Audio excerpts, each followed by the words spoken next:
welcome to Tinker Tailor's Soldier Fry. My name's Ian Horner, and with me as always, whenever I ask him to, is Cameron Lauder. Hello! I'm playing with my dolls. Yes, this is the Let's Try, I think is what we decided, program here on the mighty Loading Ready Live Video Entertainment Network. We'll be putting together some food. Ooh. Yes, sorry, it is food. We'll be putting together food, but not in the conventional manner. For today, we'll be making pizza out of broccoli, all based on a recipe sent to us by Texan Reverend, who is in the chat, and is Texan Reverend on Twitter. And yeah, he sent us a bunch of equipment as well to help us out with this task, so we'll be pulling that out and working on it as we go along. But I thought, why do one pizza when you can do two for twice the price? Ooh. So we'll be going head-to-head with broccoli pizza and regular flour pizza with my own special blend of semolina and bread flour. And we'll see whose cuisine reigns supreme. I am super excited about this because I love broccoli. Mm-hmm. The recipe to me sounds just fantastic. But, yeah, I don't know how it's... Well, we're going to find out together.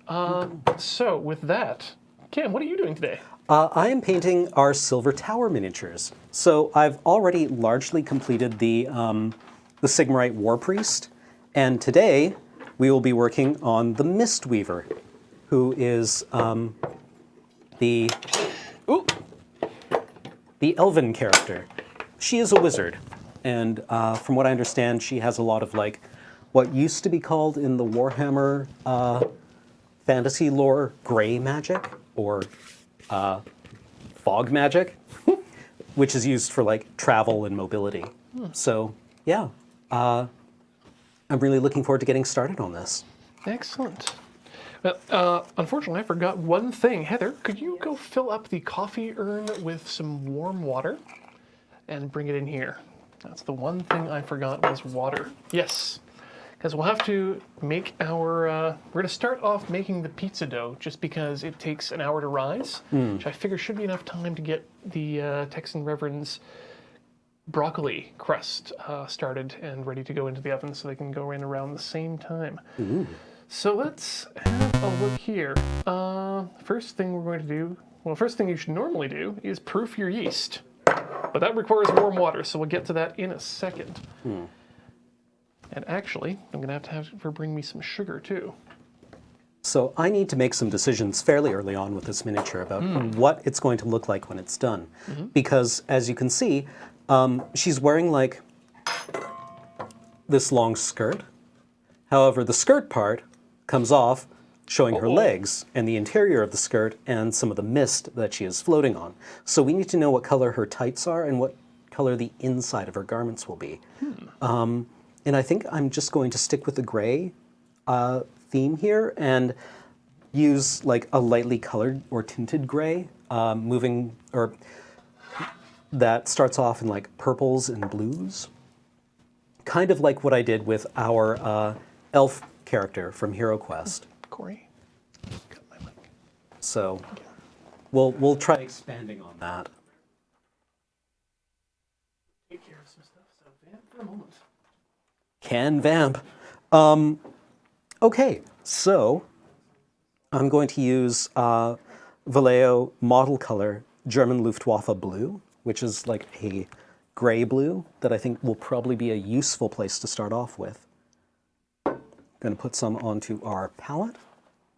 I've primed this miniature in white because it makes for brighter colors, which I think is important for these kind of figures that are play pieces more than, you know, historical models. And we're just going to paint her legs. Try to avoid any place where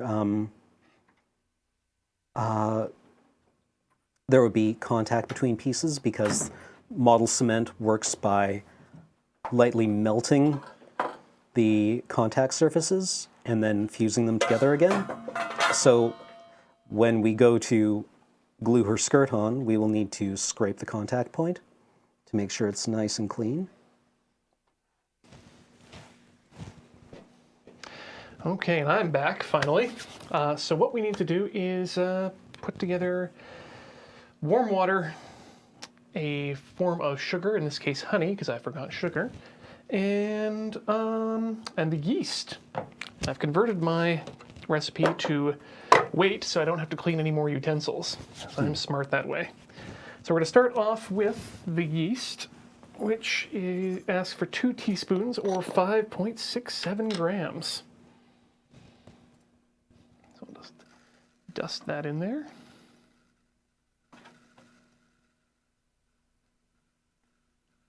One gram, 2 grams, 4 grams, 6 grams. Close enough. A little bit more yeast is probably good. And then we're going to need 12.5 grams of honey. Let's get that in there.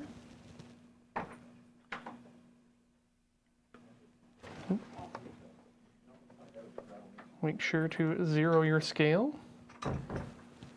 Perfect. Actually, I believe the technical term is tear. That's what the button says. And we have a delivery. Ooh. Da da da da da. Da da. Basil. So much basil. Oh, God, that smells gorgeous. Ooh. Fresh basil. I don't know where you want to put it. That's kind of directly in the way. Yeah, we'll put that in behind. Put that right in front of Cameron's stuff, actually. Yeah. Yeah. It's much better looking than I am. Here we go. Just set it back here next to the... Perfect. So, Because today we're making margarita pizzas. there's more basil than you need there, so feel free to sprout it and make your own mutant basil. I'm going to attempt to sprout that basil when we're done tonight. Thank you so much. Keep sprouting that basil.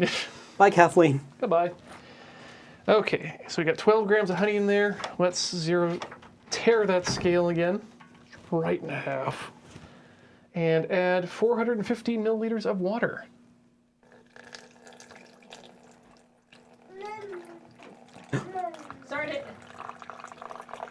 Sorry, chat, just to interrupt because everybody's asking why there's flowers. That's African blue basil, so it's not traditional Italian basil. Grows like a mother trucker, and it just gets flowers because it is happy in my living room. Ooh. Bye. You should see Bye. the size of Kathleen's basil. My name is pronounced Graham. Chat. Graham, chat would like you to know that your name is also a food product. Really? Which one? Graham crackers. Grum What crackers? is a grum cracker, Kathleen? Graham masala. Garam masala. Yeah. Yeah, all right. It's pronouncing foods. Like it. I don't understand what's happening, but So I'm this- going to nod. This is some delicious yeast slurry that we got going here. I believe that's actually called Marmite. No, that implies that Marmite is delicious. Jokes. Send your emails to Graham at Loading Ready Run. Direct all complaints to. So we're going to set that aside for the next 5 minutes and let the yeast do its thing, which is turn sugar into alcohol. And carbon dioxide, which is the important thing, because that's what makes the bubbles in the batter, which will become a dough. I don't actually know what the difference between a dough and a batter is, but I assume a batter is more liquidy, right? I mean, that stands to reason. Okay. Let's, we'll take this off. This is a brand new whisk given to us by Texan Reverend. Thank you. I knew the whisk was supposed to be a joke, I think, but heck, it's become useful today, so hooray. It's from the Pro collection of whisks. So I'm excited. All right, now to the actual dough itself. We reject your jokes and introduce our own. Yes. We're going to start with bread flour. Now, you want to use bread flour so you get the proper amount of gluten. It has the proper amount of protein in it to make glutens, which is what you want in a nice and springy, chewy pizza dough. So for that, the recipe recommends 2.5 cups to 2.25 to 2.5 cups. I like to start off with 2.25 and then add in more flour as necessary during the actual kneading process. So let's start off. That comes to 306 grams for those of you who live north of the 40th. Or anywhere other than the United States. Yeah, really, let's be honest.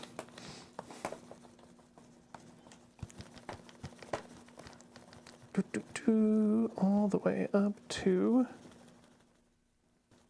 Chicago.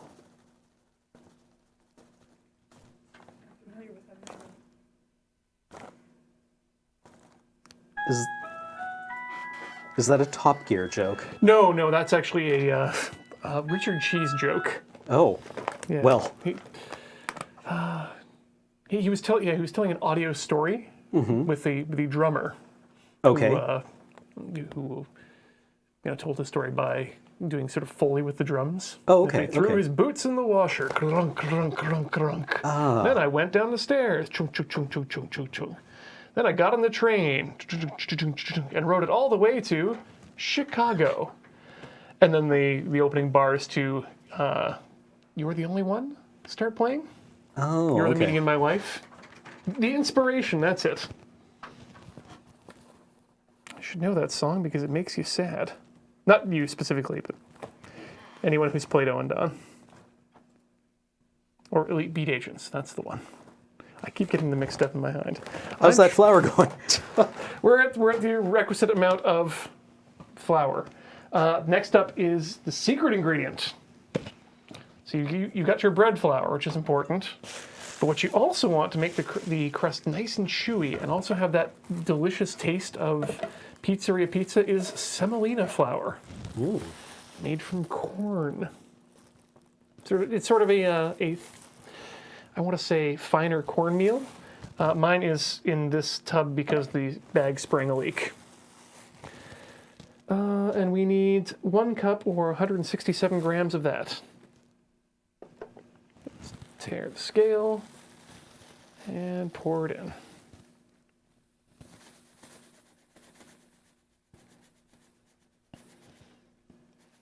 God, does it smell like basil in here? Yeah, it does. It's nice. Yeah. I assume after this, I'm never going to want to see basil ever again in my life. I mean, we'll put a tasteful amount on the pizza, but Not an ungodly amount. yeah. The kind of a jeggings kind of blend. Not You know. quite jeans, not quite leggings. Yeah, a plausible deniability amount. Right. A plausibly deniable amount. I tried skinny jeans for the first time when I was in Uniqlo. Let me tell you, those are not something that I need to have on my body. 167. Well, they make me look like... I don't know how to describe it. Sort of a potato with stalks. I always feel reasonably chicken-like That's whenever I wear slim-fitting pants. That's the word. Oh, and a teaspoon of salt. Which is 13 grams. I just did the conversions earlier today, so this is kind of an experiment for me. I prefer cooking by weight. Your microphone has escaped into your apron. Oh, goodbye. Run free. Let me clip you to my upper area here. There we go. That should be better. We're at 3 grams. We need 6 grams.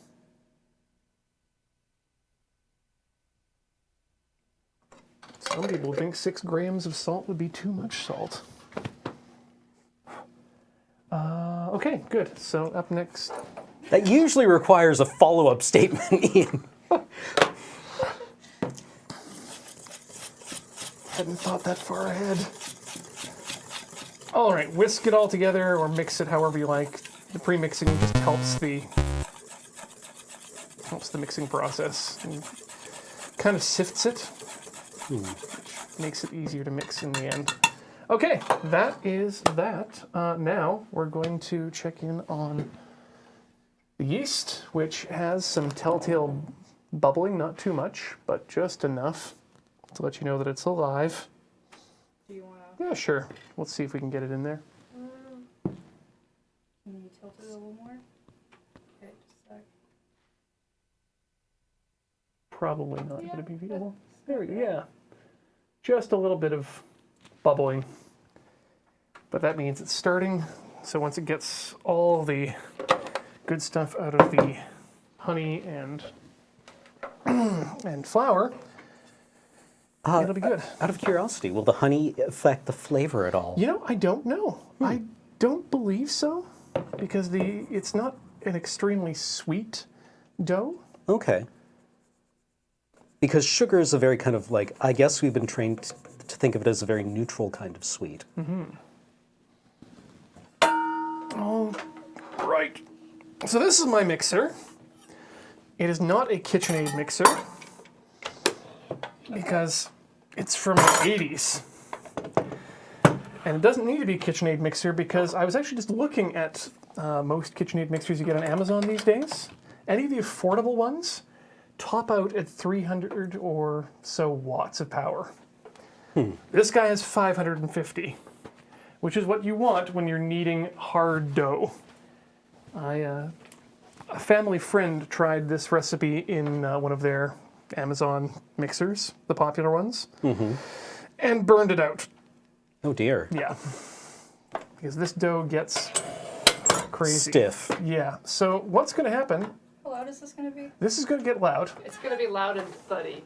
So we're gonna start it off up here, and then we're gonna move it to the floor, because I once had this mixer walk off the counter because you're kneading this violently, and it's gonna be happening for about 10 minutes. See you in 10 minutes, chat. Maybe we'll just stick it outside the door once it's going. Actually, I might just move this to the ground now so that chat can have a look inside the bowl as it gets started. Let you know what we're looking for here. Can you see into that hole there, Heather? Closer? I think it's okay. Okay. So I think tilting it might be hard.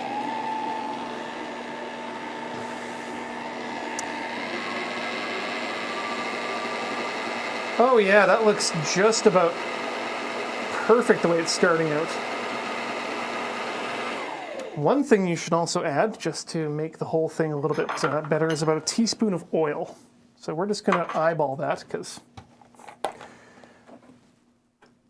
it's just a slight gloop. There we go. Not a full glug. Yeah. Just a sip of oil. And let that mix in. And that'll help with the sticking a bit.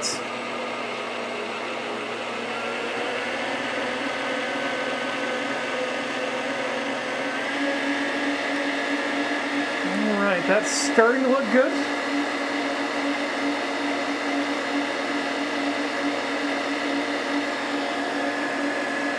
And it's not as thick as I'd like, so I'm going to add a bit more flour to the mix. Because you want your dough to be sticky but not gloopy, and that's just way too gloopy. So let's start with baking can be a precise art. Today it's not going to be. We're just going to add the flour. Adding more bread flour rather than semolina? Yes, definitely more bread flour, because that's what's going to make the proteins to make the gluten. There we go.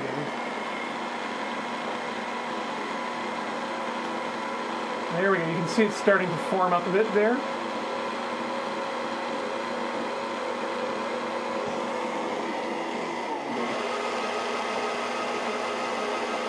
Okay.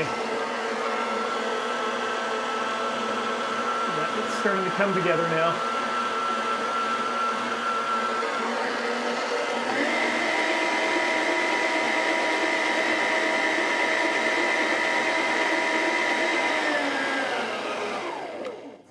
I think you could use just a bit more.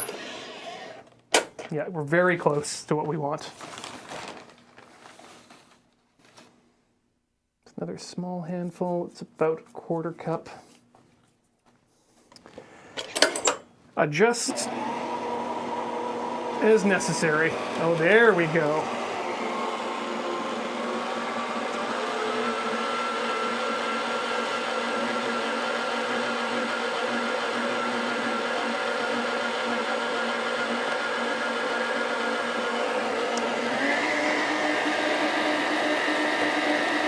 Here we go.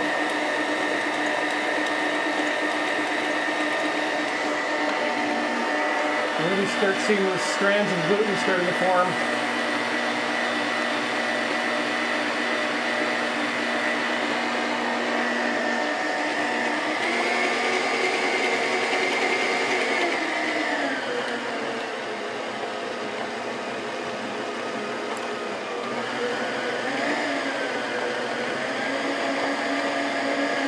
Okay, I'm just going to scrape it down now.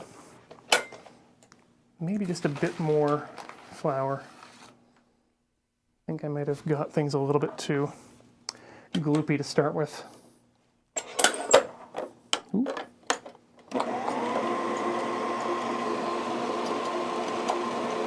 Yes.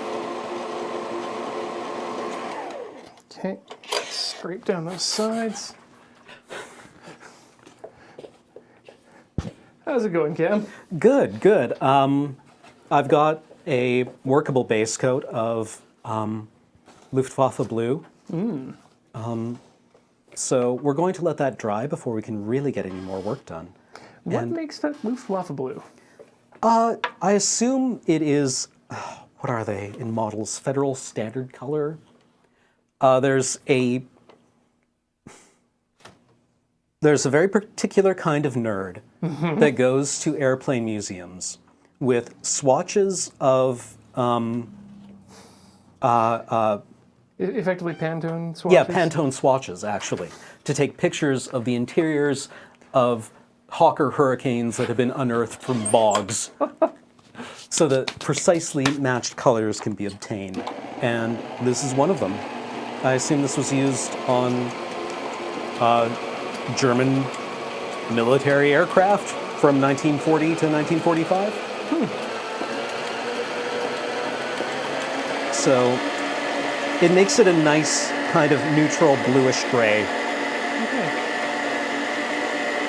All right, well this is really starting to now pick up off the bottom of the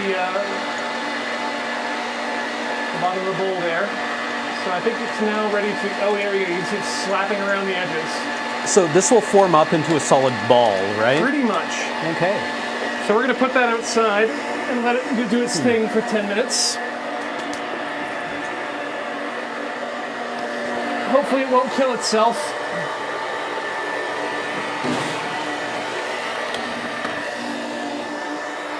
Run free.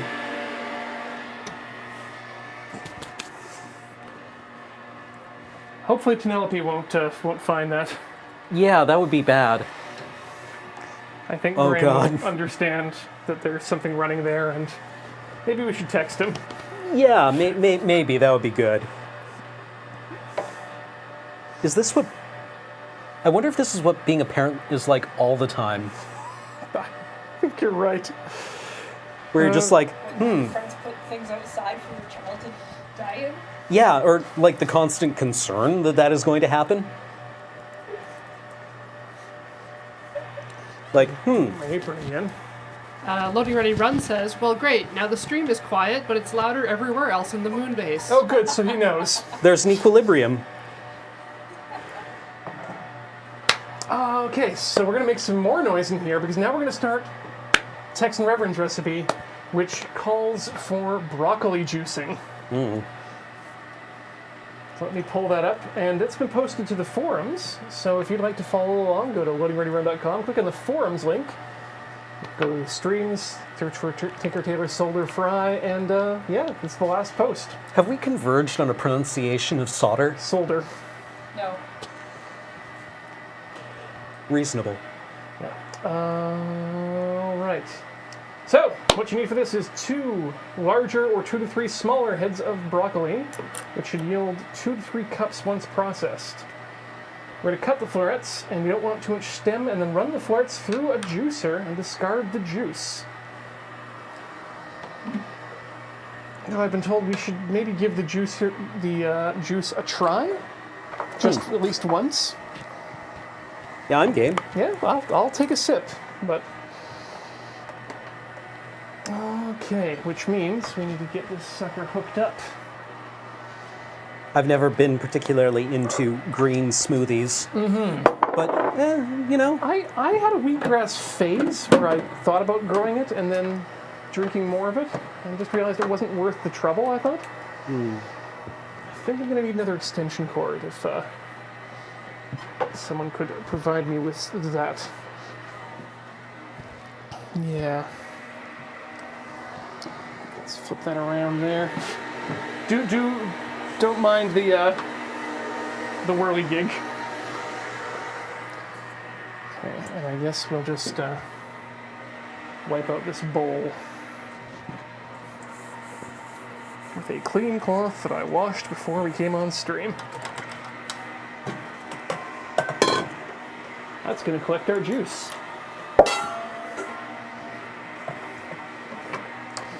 I'll add that to the list of sentences I didn't know could be unsettling. And let's head this broccoli. There's another one. So you said we don't want much stem. I'm going to be very aggressive about how much stem I cut off. Yep. Corey wants the stem, so I'll toss it to you. Ooh. Thank you, Heather. Good. A lot Perfect. of Yeah. I don't know how long you need this. No, you are fantastic. Alrighty. Move this.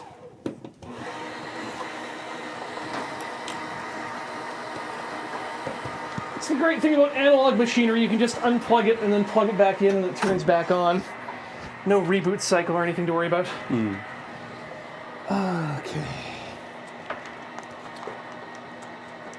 Normally I work under a halogen lamp, which speeds up the drying process of these paints so much.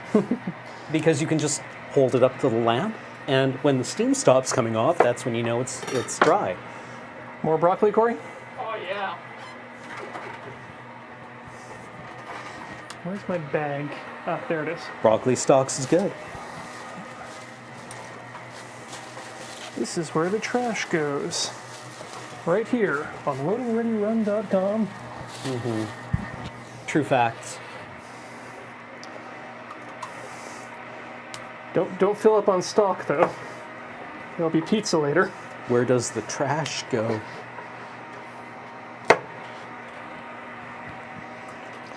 So, fun fact, this is my first time juicing anything.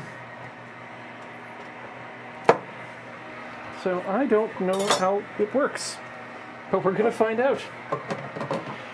Together. Oh, it has good 2 settings, on and off. Okay, good, good.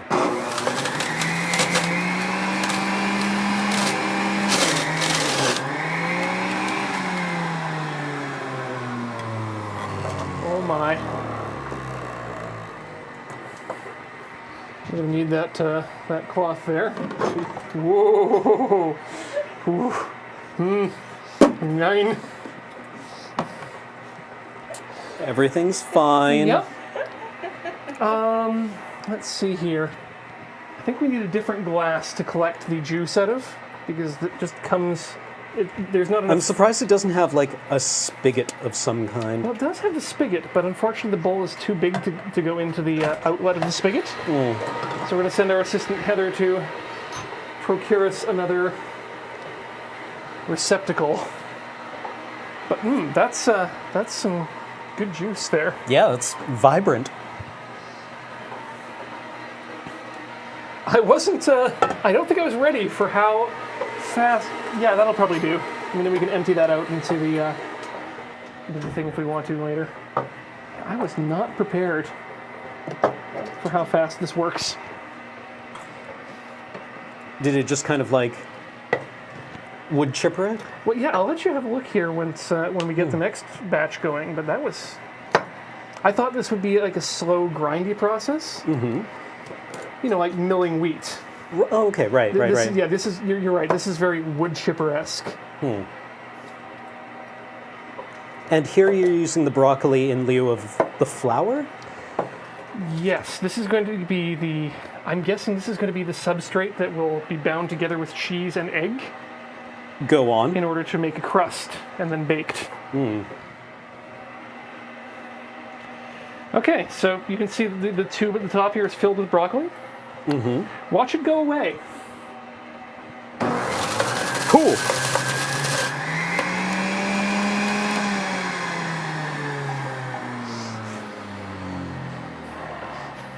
All right. That's some Faces of Death shit right Yeah, there. let's make some more of that go away. Corey, when are you going to be done eating broccoli?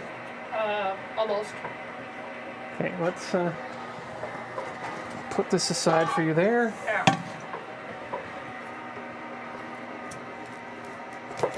Oh, I didn't start a timer. Can anyone in the chat let me know when it's time to stop the...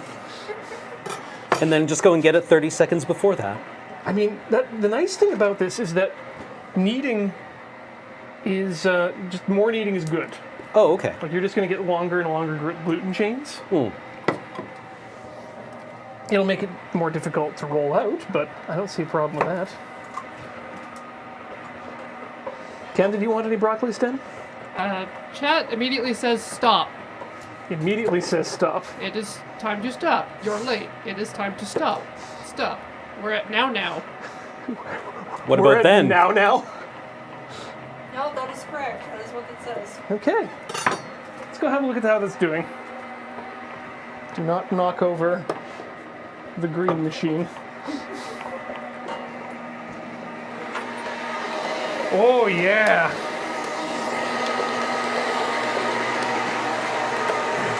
So have a look in there. That's a dough ball. Woo.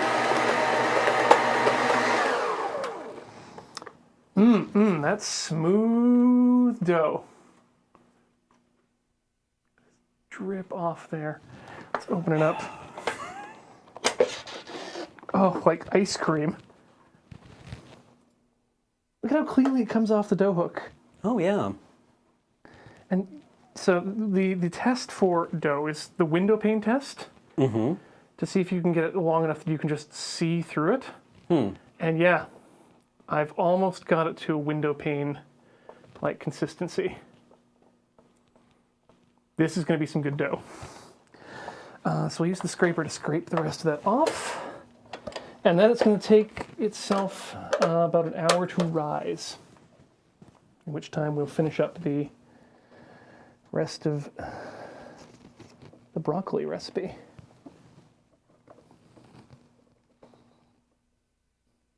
Just cut that off. Hey Siri, set a timer for 1 hour. Also delete all my emails. Timer is set for 1 hour.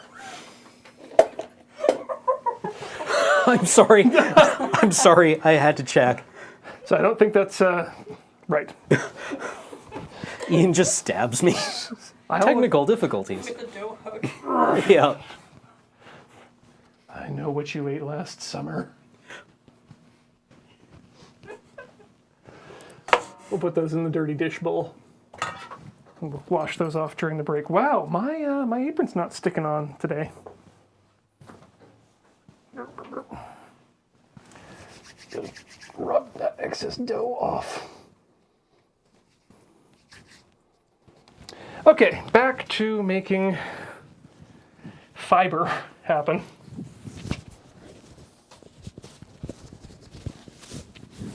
I've cut up a bunch of broccoli. Florets, specifically, in they go. Florets are delicious.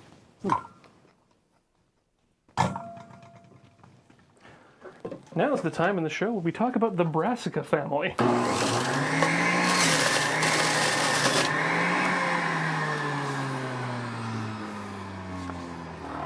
With family members like cauliflower and broccoli, Brussels sprouts, cabbage, and all your other friends.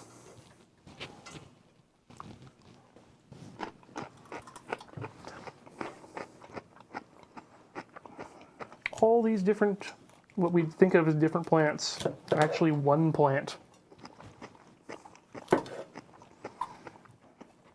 Okay, that's the bottom bit. Okay, in you go.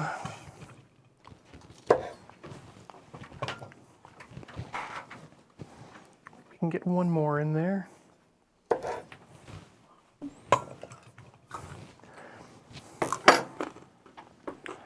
I'm sad I didn't bring any dip seal I could get wrenched on.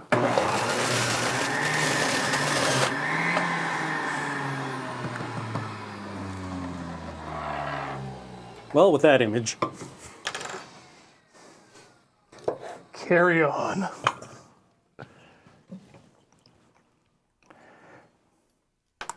So, Texan Reverend mentions that we can do this stage in a food processor, but that will make the next step a little bit more difficult, because what's going to happen after this is we're going to wring out the stuff, the ground florets, so as to remove any more moisture. And that's what the towels are for.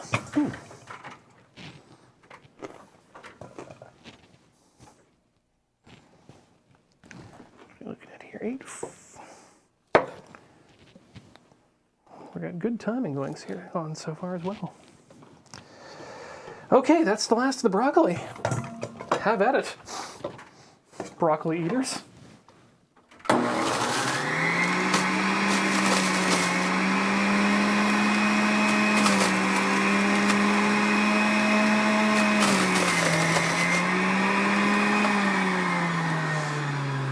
So I tried sending that one through slow and it didn't seem to make any difference. So, good to know. Clean off our cutting board just a bit here.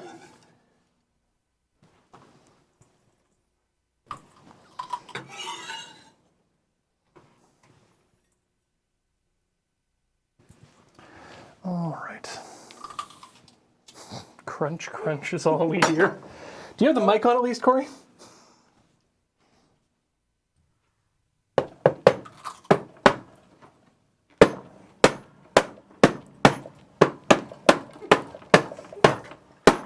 It's quite a build-up up there.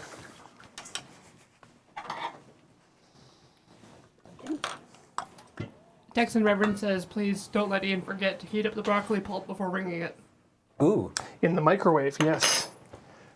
I was just about to check the instructions. Thank you. All right. This is coming home with me afterwards to go in the dishwasher.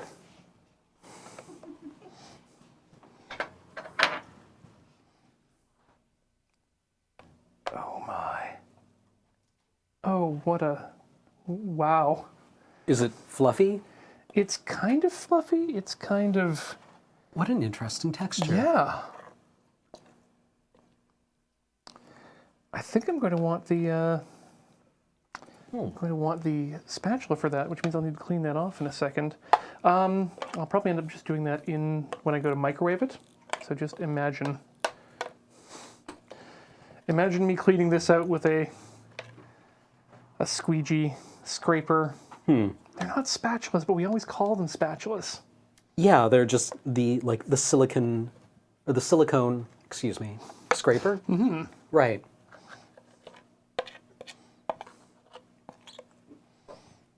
Okay. And yeah, the juicer portion is just a grate. Oh, yeah, I can see why people don't like these though. These are all around the edge. It's going to need to be wiped out as well, and that part can't go in the dishwasher. Oh dear. Okay, well, I know what I have to do now for the next little while. Cam, I'm going to... Oh, actually, before I go, there's something we can do together. Time for us to try whatever this is. All right. Well, santé.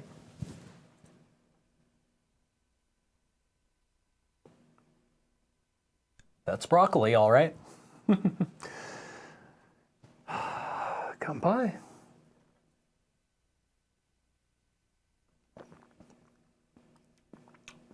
Ooh.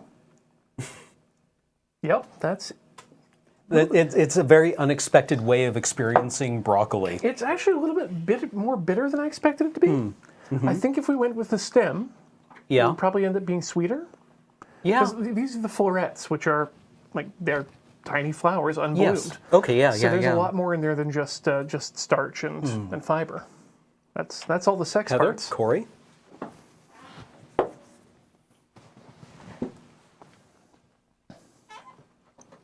like it. It's very science fiction looking.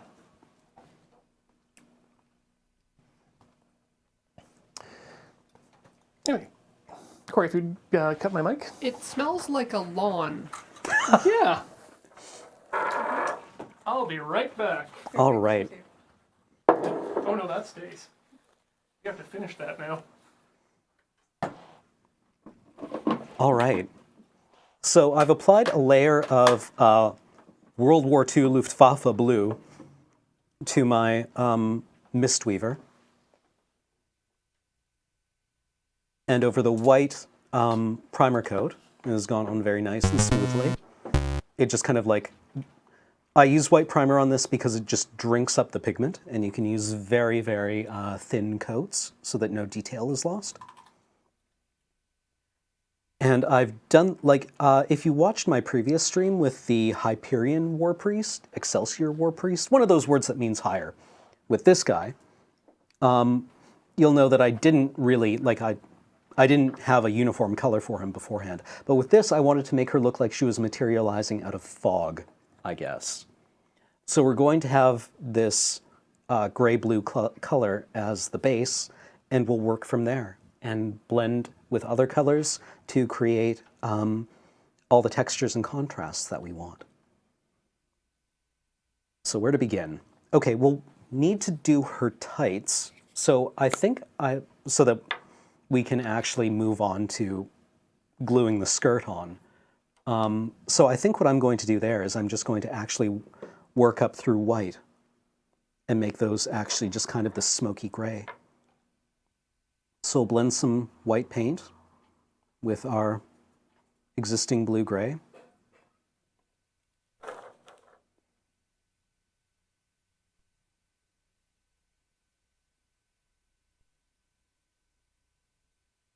Get it very, very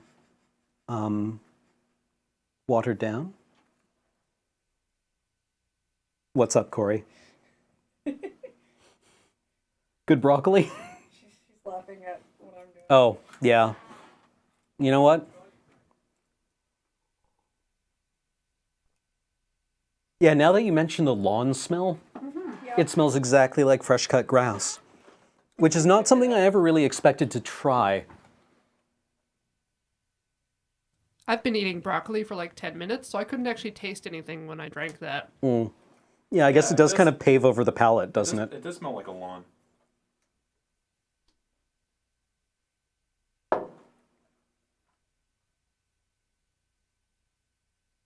I don't much care for that.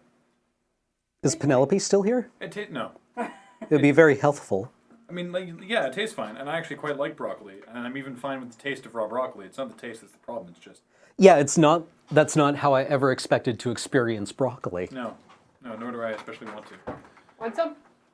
Mashed broccoli? No, not the stalks, thanks. I'm just gonna steal one of these cherry tomatoes later.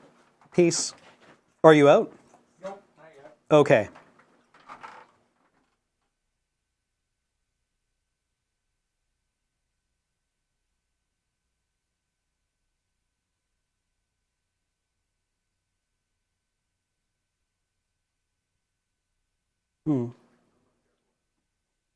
So, how are you guys doing?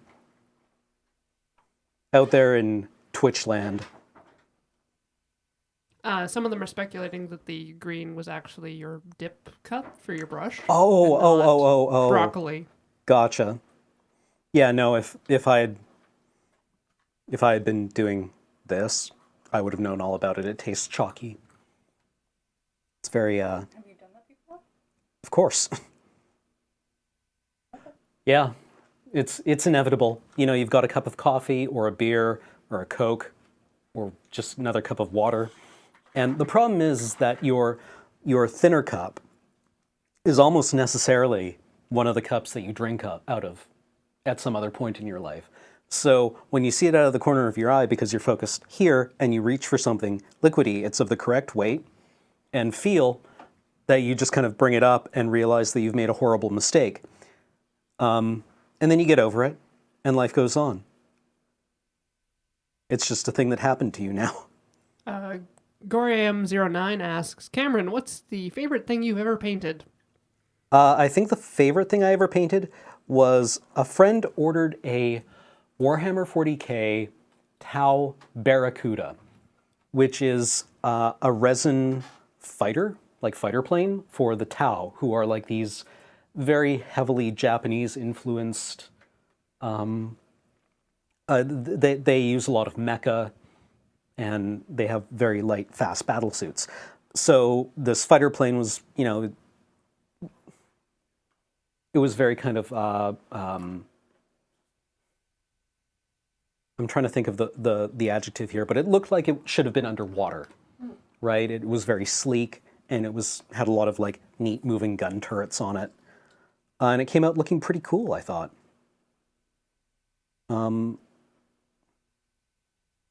And it was one of those ones. It was a kit that required so much work that would never be visible, because Forge World, which is the company that makes a lot of Games Workshop's resin kits, like their small production run, specialized, expensive, kind of like top nerd quality kits.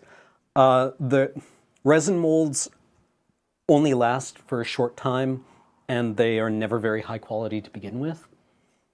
And so this had a lot of... Is that just imperfections and bubbles and things? It's the nature of the material, because resin is poured cold, and the molds are usually like a rubber that you peel off. Peel off the kit rather than popping the piece out of it. So they're flexible and Yeah, get damaged easily? Yeah. So this had a lot of like misalignments and flashing, and getting it to look like the thing on the website was a lot of work. It probably took me about 20 hours of just filling and sanding and cutting in order to make it look like I had done nothing to it.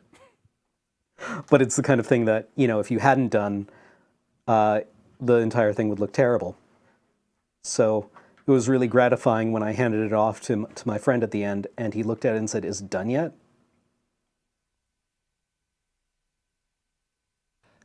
Zed Alpha asks, what was the loudest color scheme you've ever painted a model?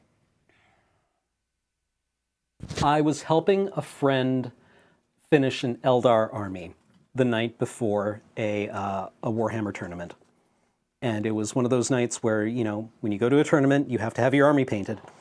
And he hadn't done it, and had a bunch of us over to help him. And his color scheme was just red and blue. And it was like navy blue and bright blood red. And I was like, "Are you sure?" And he's like, "Yep, looks good." And I'm like, "No, it doesn't, but okay, here we go." Were you able to look directly at the figures afterwards? Yeah, unfortunately. It wasn't actually that loud now that I think of it. The loudest I may have ever painted was, God, I used to have an Eldar army for the Ulthwi craft world, and their color scheme was yellow and black, because this was the 90s. I think recently they've made them just kind of black with bone highlighting instead of the bright yellow that they used to be. So that was actually pretty loud in retrospect. I've never done any like Slaneshi Noise Marines or anything, who are like the weaponized loud 40k army, or Eldar Harlequins, because back when I was doing 40k, Harlequins were very, very expensive, hard to find models that had been out of print for a long time.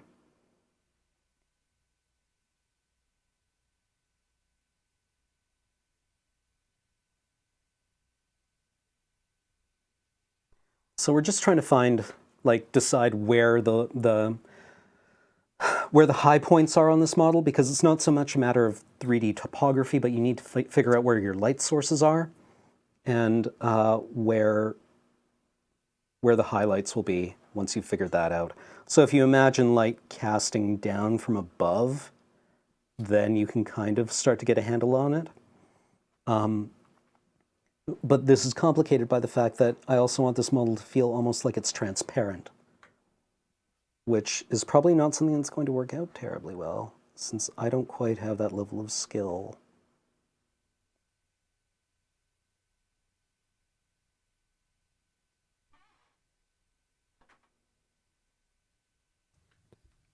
Hey, Cameron, Hey, Corey. do you play an instrument? I did. I played French horn in high school. I see.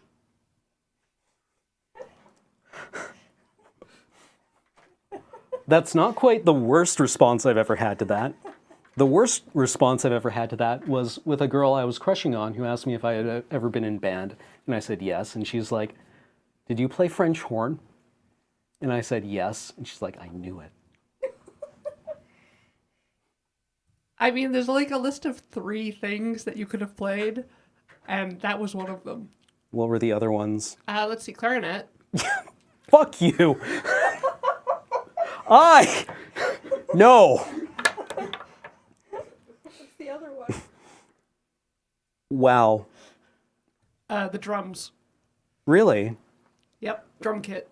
All the drummers in our high school band class went on to be in metal bands. Like, just like, well, metal cover bands, I guess.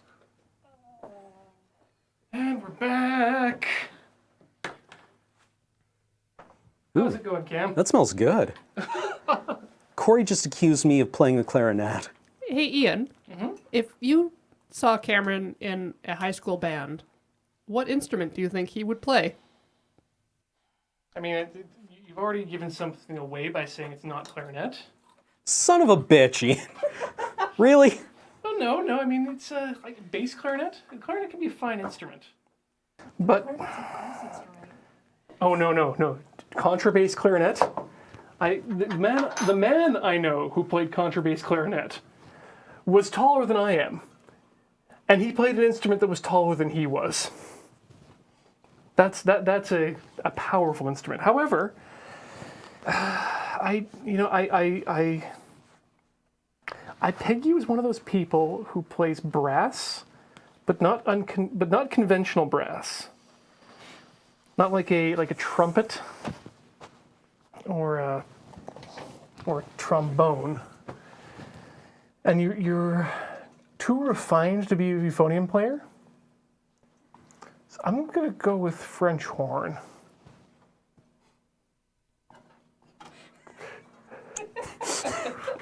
Give me your hand. Ian, that was correct. Oh, what was it? So this, I should show you this steaming pile of green. It's the expensive kind. Did you not like playing clarinet? I mean, French horn. I liked it just fine.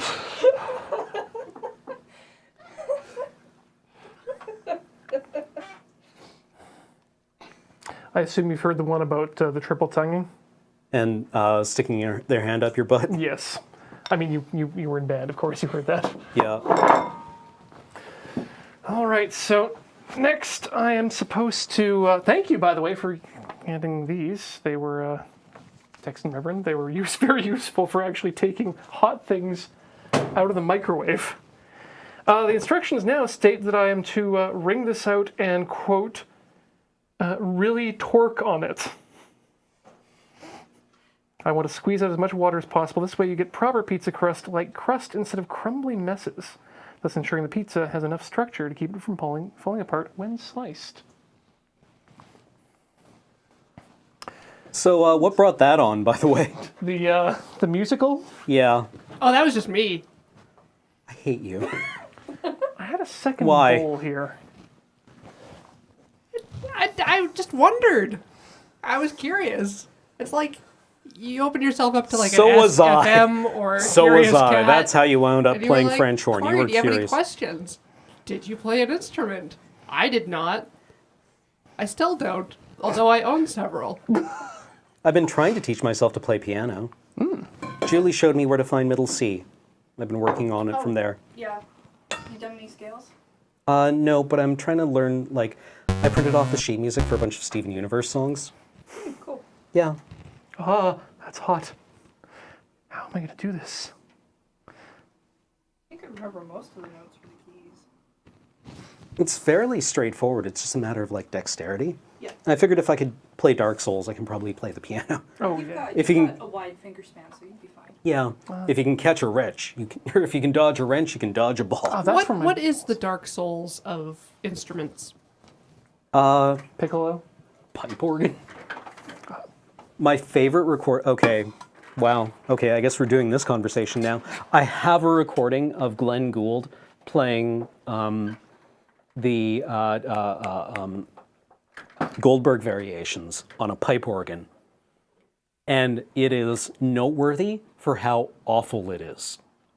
The liner notes on it, it's basically like a gag album. Because Glenn Gould, being Glenn Gould, decided to sit down one day and play a pipe organ. And everyone was like, oh, he's going to play the pipe organ. So they recorded it. Only he had never played the pipe organ before and had no respect for the instrument whatsoever. So he played it like a piano. And the result is what one critic in the liner notes described as a trained seal playing God Save the Queen on a car horn. Okay, no, I didn't. That could be more difficult. There It's are more gloves, though, by the way.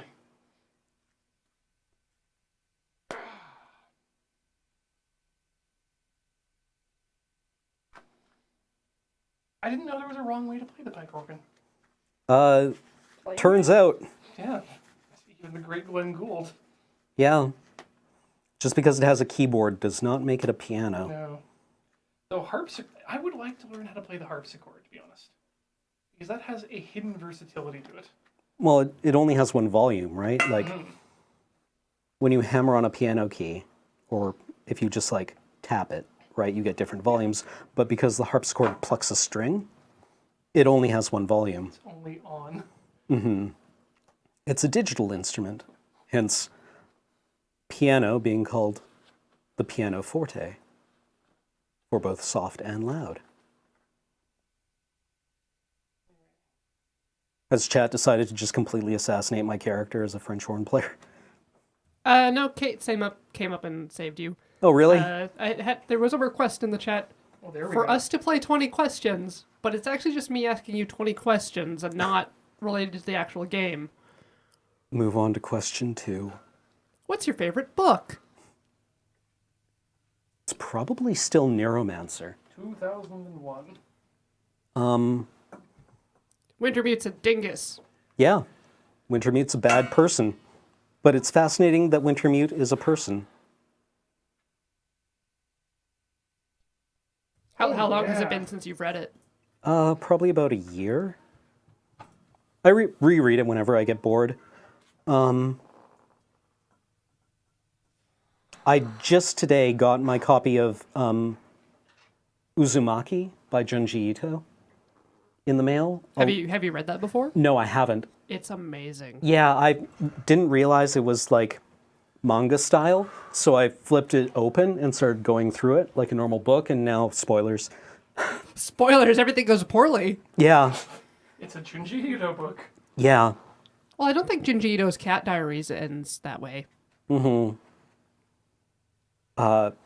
Yeah. The Japanese book backwards. And I also got a copy of, what's her name? W.K. Jemisin. She won the Hugo this year for her book, The Fifth Season. So I just ordered that and got it today. I got as much art as I can.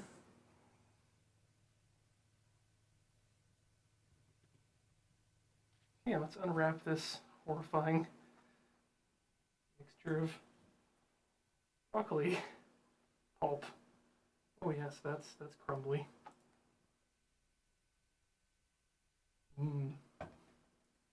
I'm sure this is going to be delicious. I still maintain this is going to be delicious. I am really looking forward to this recipe. I haven't seen anything that that suggests that it won't be. Mm-hmm. Cameron Novacrux asks if you've read House of Leaves. I have. Well, I've read like the first 200 pages of House of Leaves, and I enjoyed it, I guess, but like I enjoyed parts of it, but it struck me as being a bit too satisfied with its own like cleverness, I guess. Not saying there's anything wrong with it, but it wasn't for me in the long run. I did really, really like the character at the beginning, though, the old man, who is apparently based on Borges, the blind neighbor, who's the collector of all the old things, who, when he gets particularly upset, recites a list of women's names. And the narrator at that point assumes it's just like a list of names of old lovers. And as it turns out, it's never mentioned by him because he doesn't recognize this, and it's never mentioned in the book, but those names are the names of the French forts at Dien Bien Phu in the list, or in the order in which they were destroyed by the Viet Minh. Oh. And I like the depth that that gives that character. Yeah. That's one of those that comes kind of around to that discussion we were having on Twitter today about Questions being more interesting than answers. exactly. That's one of those depths of character that doesn't need to be revealed. Mm-hmm. But if you look into it, Yeah, like it never needs to be explicitly said, oh my God, those were the names of yeah, the French forts in the order they were destroyed. yeah, We were fools. This man is... No, it's there for you to seek out. yeah. We're going to have to get the oven going. I think now might be a good time to take a break. So we're going to take a break. I'm going to get the oven set up and get it preheating, and we will be back for more pizza making. We'll see you guys on the other end of this commercial break. Welcome back to Tailor Solder Fry, where we are making pizza, and I'm about to figure out how this oven works. Thanks again, Texan Reverend, for the oven. That's that's the stay on. Ooh, that's the one we want. Stay Oh, on. it's ticking now. And we want to hold on. Convection. Ooh. Bake. I think we want to. Yeah, we want to turn it on to bake to start with, and it wants to go all the way to 450. Power is on, and we will turn it on to convection when it's time to actually. Convec. So, next step up, we're going to want to take some parchment paper and make the place where our crust will live, or at least one of the crusts. I don't know if I can get one or two out of here, but we'll find out. I was expecting to. So, that seems to be enough. And double-sided parchment paper. Nice. Everything has two sides. Ian, what do you mean by double-sided parchment paper? I think that both sides are coated in the silicone.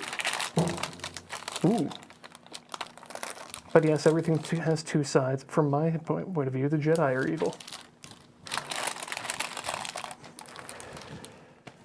And Is that a quote from something? no, nothing ever was made that had that pattern of words together. Man, that's good, because if it was, I probably would have had to purge it from my memory.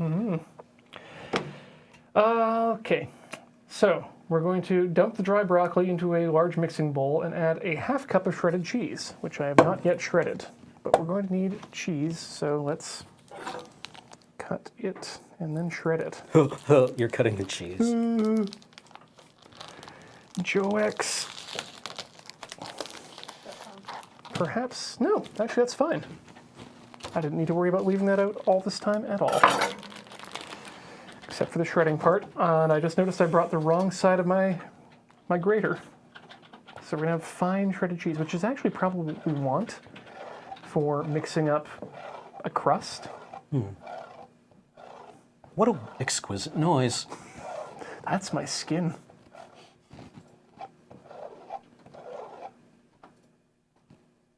It sounds like the noise an Eevee would make when it purrs. Sound of slight abrasion.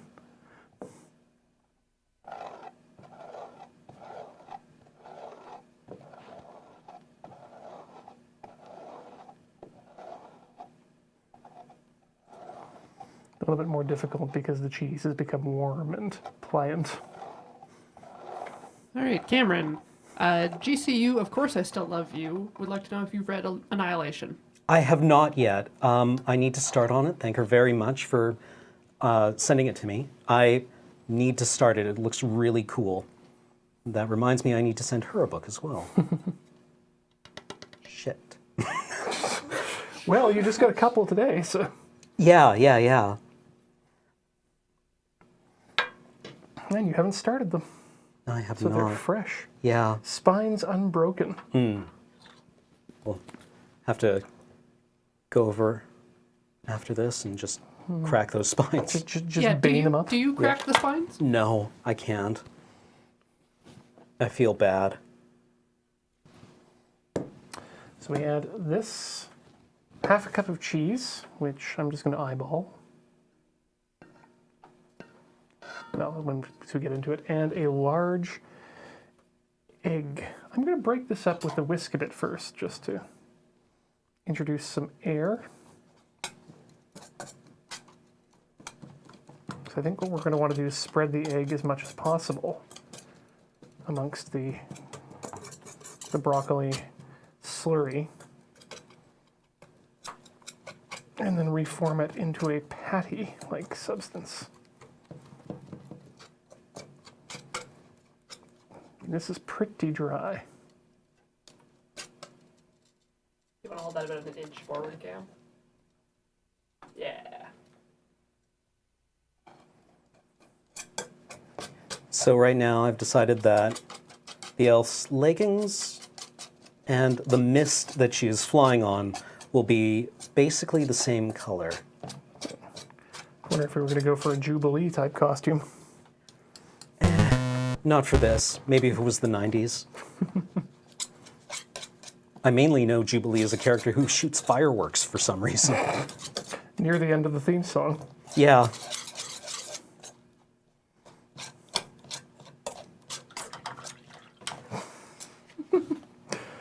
Now I just want a villain who literally does just shoot fireworks like clay pigeons. Pull, clang, boom. That would be weird. Just for sport. I ran a superhero role-playing game once called Aberrant, which was White Wolf's superhero setting. And the conceit for it was that a small number of humans developed this node in their brain that allowed them to have superpowers, but it only manifested under moments of extreme stress. So you would usually wind up with something related to whatever caused that stress. For example, one of the early superheroes that manifests is the fireman, who was a fireman. And in the course of fighting a fire, developed fire powers. Largely immunity too. Speaking of moments of danger, when you're working with eggs, you really want to be properly protected, so I've made sure to get all the proper safety equipment. Otherwise, you might wind up with salmonella. You don't want that anywhere near the egg.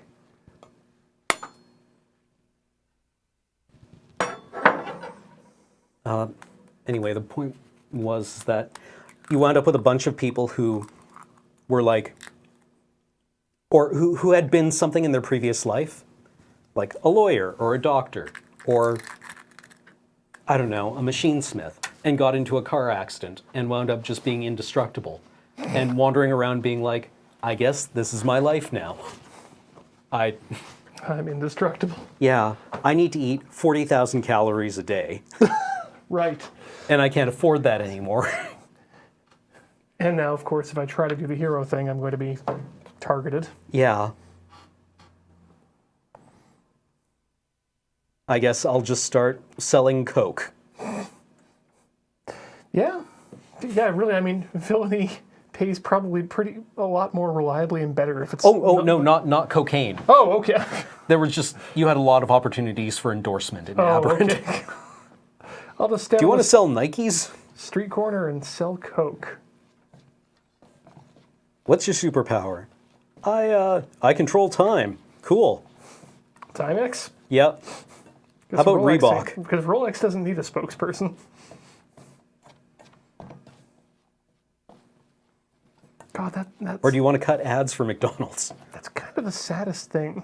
Mm-hmm. That, you know, if you're going to be endorsing things, what you're endorsing are not the things that have inherent levels of desirability to them. Mm-hmm. You have to always endorse the things that people don't inherently want. Yeah, exactly.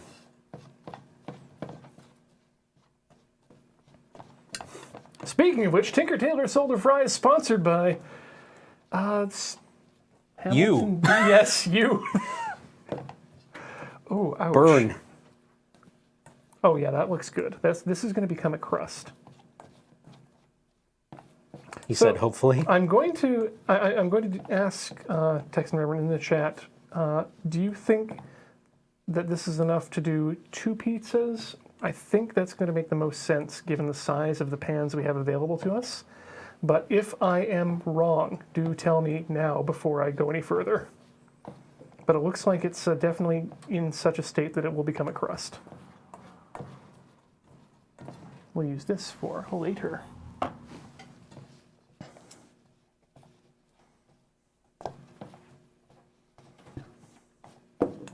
Ah, thank you. Giving things height. All right. I guess this thing doesn't beep when it's preheated. It just goes off. Like long? It was ticking earlier. Oh, well, that's because there's a timer function. But if you... Yes. I guess it's... No, I guess it's not. Convection? Texan says roughly 1 centimeter thick. Make as many of whatever diameter is desired as long as they maintain the same thickness. Thickness? Gotcha. I mean, we're going to have to bake these in stages anyway, so... Hi.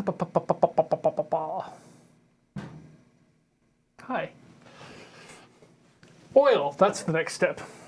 I need to spray or spread a 10 to 12 inch circle of oil, which isn't really going to happen on this size, unfortunately, but we can get pretty close.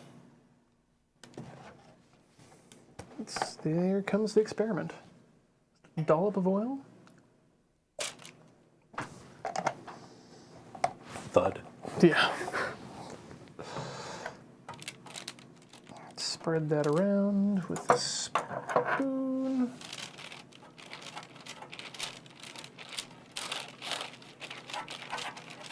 Oh yeah, that's good size. Just make sure to get it even-esque, or if not even, just all around. Coat everything, that's my motto.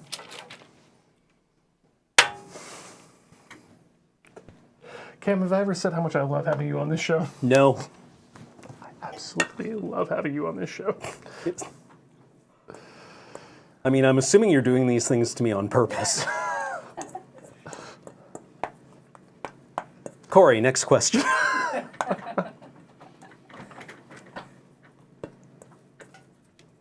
Have you ever been to a concert that you very much loved? Many times. I've seen the Weaker Thans 4 times in concert. I've seen Radiohead, Purity Ring twice, Churches recently. I missed Run the Jewels, which I really would have loved to have seen. I've seen the Smashing Pumpkins, I've seen Tool, I've seen Nine Inch Nails. Who else? Frontline Assembly. So nothing really stands out. They're just all awesome all the time. Like some were better performers than others. Radiohead was actually really, really good. Like, it feels like a bit of a cop-out to say the best concert I ever went to was a Radiohead concert. But they were honestly, like, very good performers. They were engaged. They were fun. It was well worth the money. I saw them on their Amnesiac tour, which would have been in, like, 2000. Popular groups are often popular for a reason. Yeah. I missed Fantagram when they were here last weekend, which made me sad. I also missed Basha Balat when she was here last week. I saw her a couple of years ago with at K Lancashire. So that was a good show. Who else? I've been to dozens of concerts. Ian, Texan Reverend says the outer edges will be prone to cracking, splitting as you form the crust. Try to smoosh it back together. Yep, that's what I'm going for. Looks like a green hamburger patty.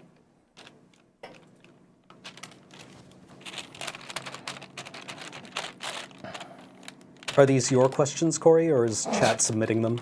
There's a question from chat from Dryosenth. Cam, which of these two numbers do you think is better, 313 or 652?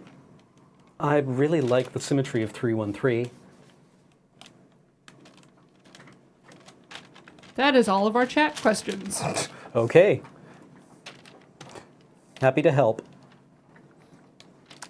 Okay, this is beginning to look like a crust you're going to eat. Sounds like my... No, I can't do it. Not this time. Not this time.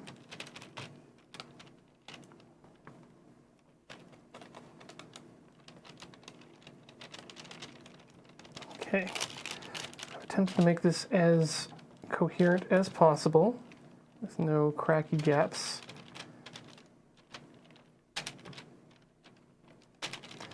Ian, Captain Spiffy would like to know if you've ever done aquaponics before. Aquaponics? No, I have not, though that's... It's one of those things that I think about and say, hey, that seems like a cool thing to do. Grow things in water. But just never got around to it.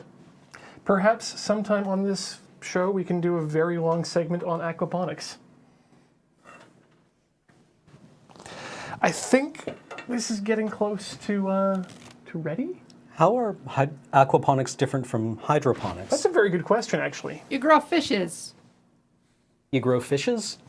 and that you filter the water through plants. Unless I'm thinking of something different. But you use like a two-tiered system. So you grow fish, and you also grow plants. Oh, Interesting. Okay. So it's like an ecosystem? Yeah. Yes, Interesting. sorry. I think I was conflating that with hydroponics. I'ma Google that. Okay, that's another person's name. Waiting for a follow-up. A Google that asks... Question. Okay, 10 to 20 minutes until it starts to turn golden brown and the cheese begins to bubble. Time varies wildly depending on the oven, so go off looks more than time. And don't rush or the crust may fall apart. Take it out and set it aside for at least a couple of minutes. Okay, well, let's get this started. Ah!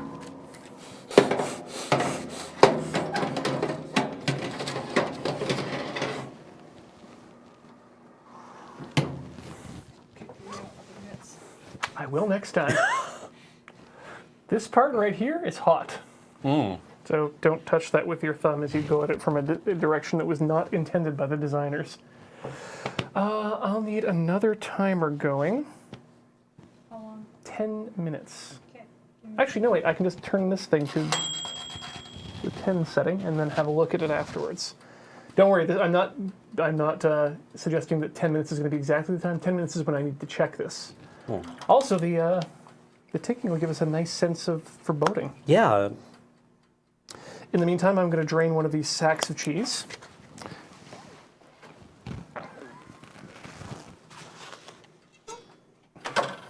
can get it prepared for the toppings. I want to hit one of these like a Capri Sun. Oh god, yeah. I really would just like to smash one of those directly into my gullet. But you do need some salt. Okay, so let's... Oh, it's an easy open package, which means I can spread it open. There we go. Oh no, jeez. Do you need to wash it? No, why'd you have to come out looking like a Twinkie? Like, is this not just a fucking Twinkie of mozzarella? It really is. It's going to be delicious, because it just... It's like Jackie Chan to the, you know, to the end. Not Jackie Chan, Bruce Lee. Be like water, form of your... Be the form of your packaging. Timex. Just gonna gloss right over that one.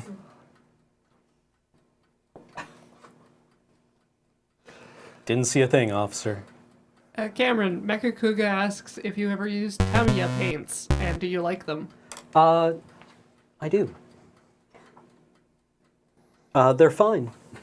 I mean, they're, I really prefer the Vallejo paints. They have better coverage. I found also that Tamiya paints do not airbrush well at all. They're straight garbage airbrush. Like clumpy or watery? Neither. They are spattery. They do not cover well when that thin, basically. And you wind up with like this weird, speckly, runny mess.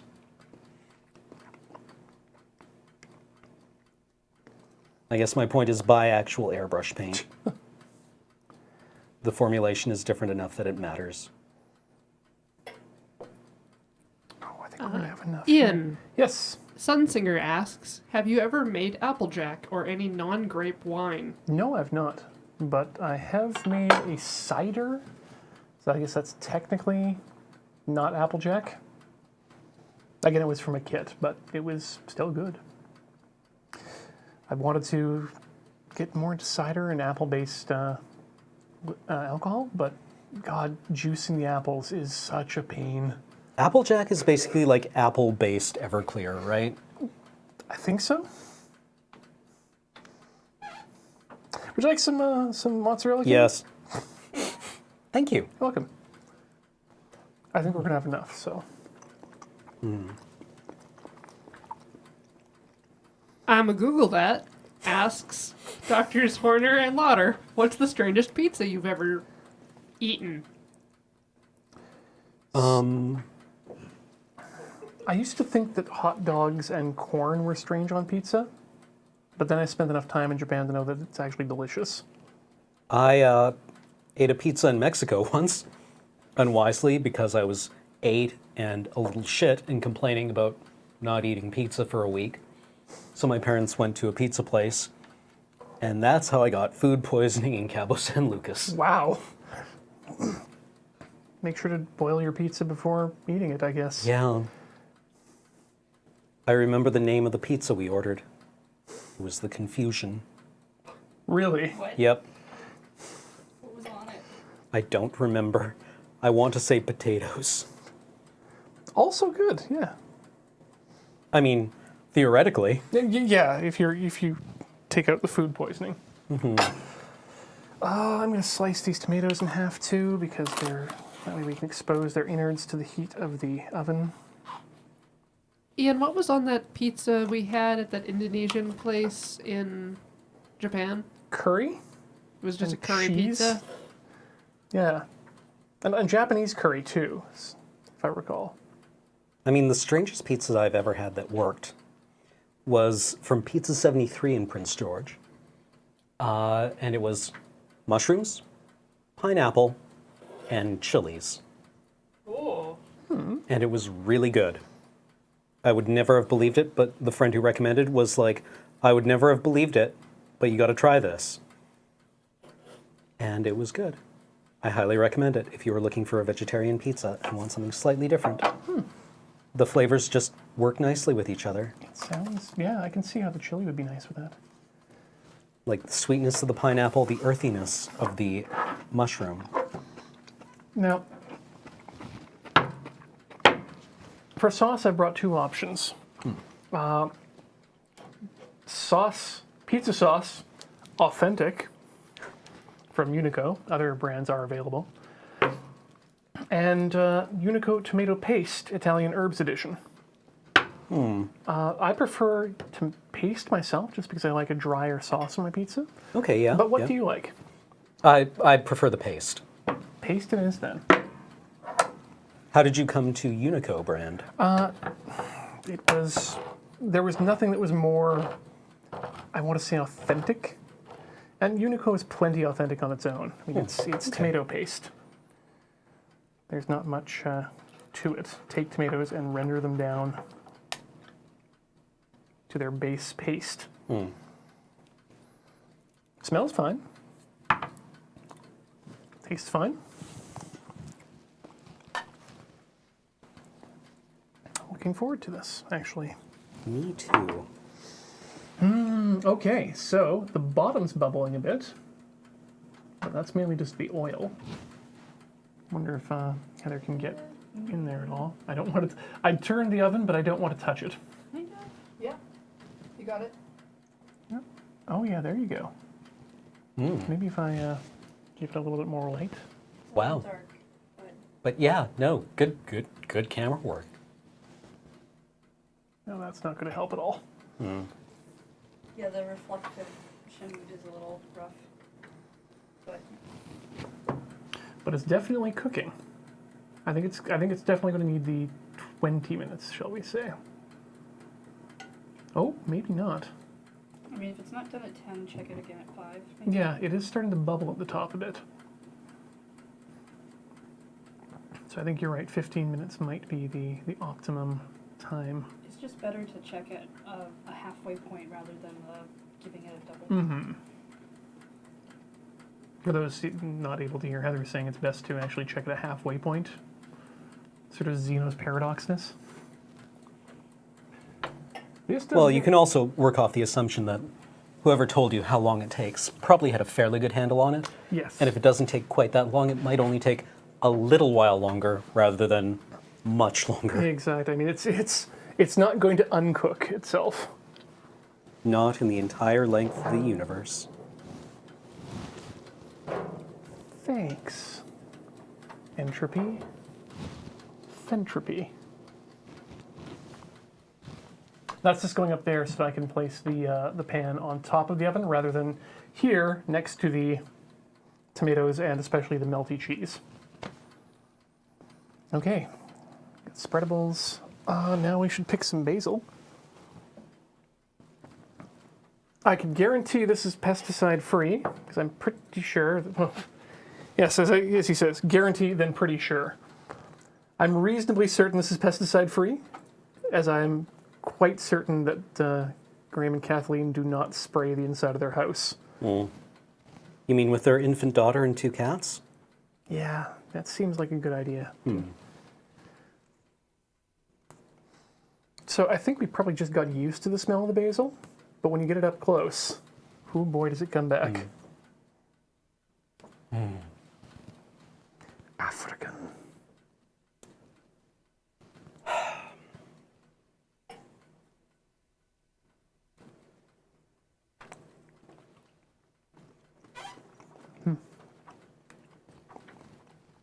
Earthen One wants to know, is it cat urine free? Can't guarantee that. I mean, the scent is strong enough to mask it. Our pizza is done rising, or should be done rising, which means we'll have to roll that out soon. So let's move some stuff around here. Broccoli, you go live over here now.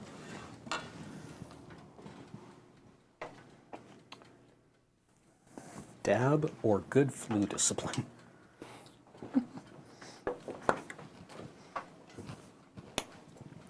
here's our good friend, the pizza crust now. Ooh.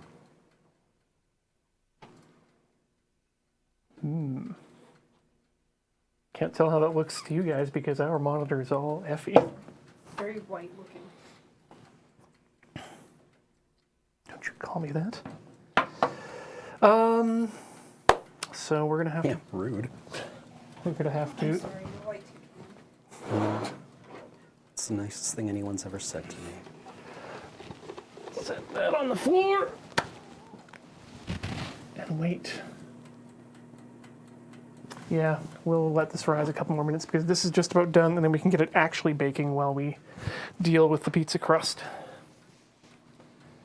Let's wipe down our work surface here so that we can roll out a dough. Is that the same yeast you use when you're homebrewing? No, this is a baker's yeast. It might work with home brewing, but Well, what's its alcohol tolerance like? I assume that's kind of the critical thing, right? and I could not tell you what it is with baker's yeast. If anyone in the chat would like to chime in if they know. Hey, Pie is done. 5 more minutes.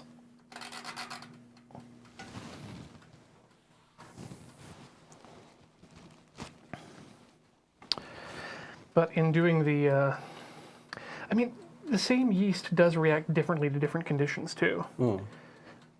Case in point, usually when I'm doing I've just been doing the beer for the next Lurbrau, which this time is an Oktoberfest.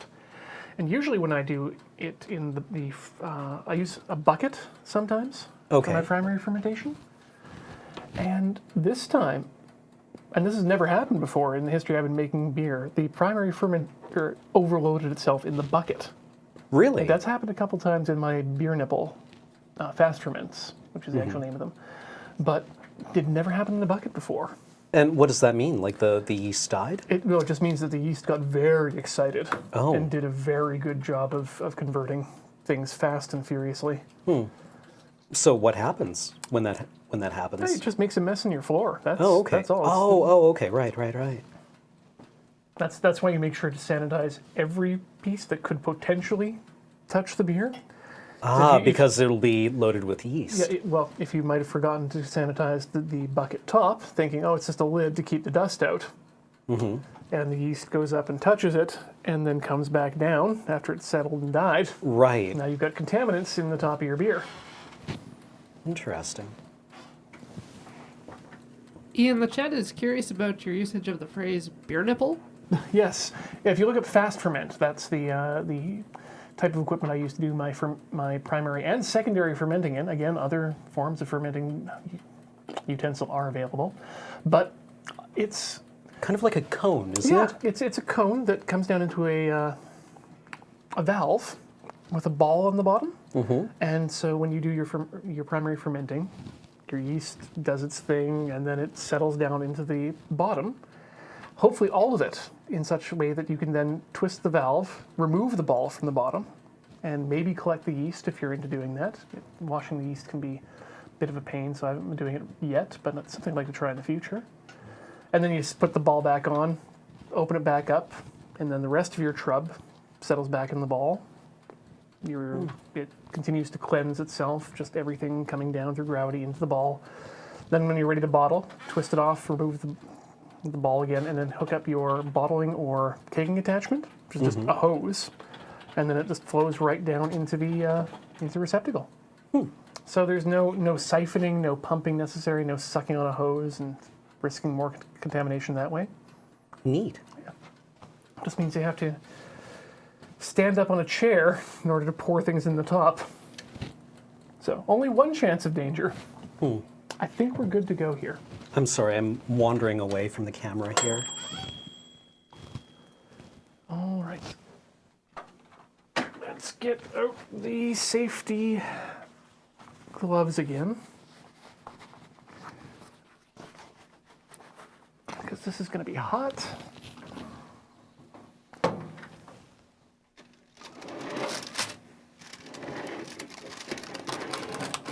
Okay, and that looks crusty.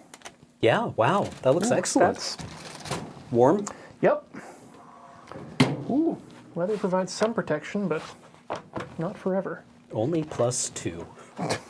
Ooh, ouch. Also, ouch. Okay, let's load this guy up. Let's get a pizza going so that we can actually all tuck our face into. So, 5 to 10 minutes is the second baking time. You can hear it sizzle on top. Where's my spreading knife? Texan says a little longer, maybe. The center isn't browned up. I'll take your word for it.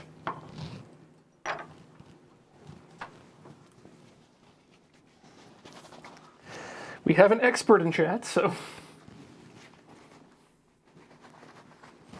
let's use them. Onike in the chat asks what the difference is between your glasses you're wearing and the round glasses you used to wear.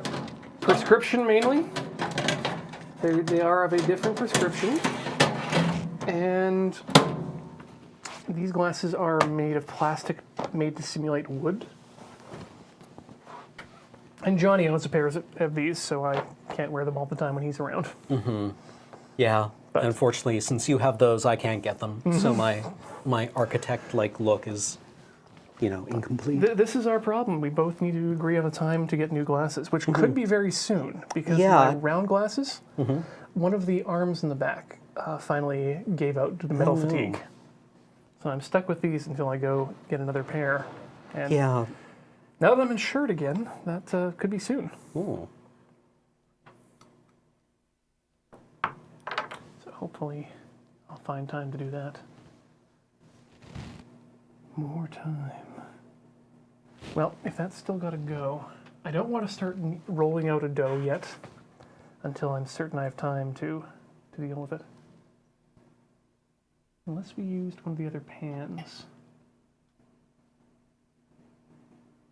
I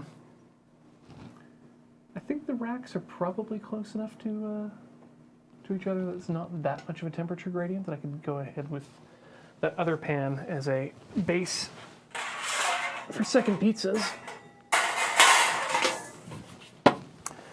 So we can get going. I was envisioning using the third hour of this program to just sort of mukbang style eat and answer questions. Let's do this. I'm going to need my trusty scraper EULA. Let's wipe that down into... You don't realize how much a sink is useful in cooking until you have to cook without it.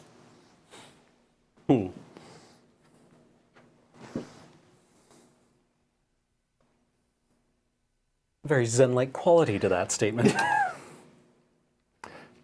Get out of there. Are you gonna Oh, put it God. on the table? Pro tip: if you're gonna work stuff on the table, get your flour on there first.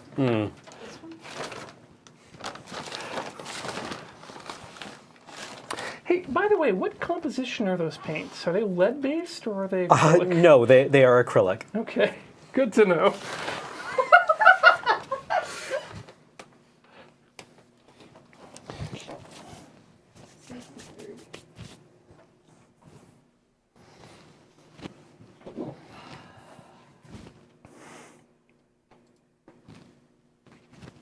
You mean these paints?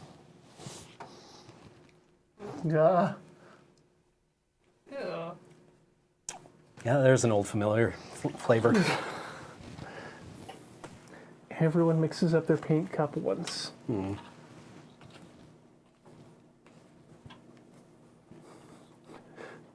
Smarter people, only once. Luckily, I'm not one of those.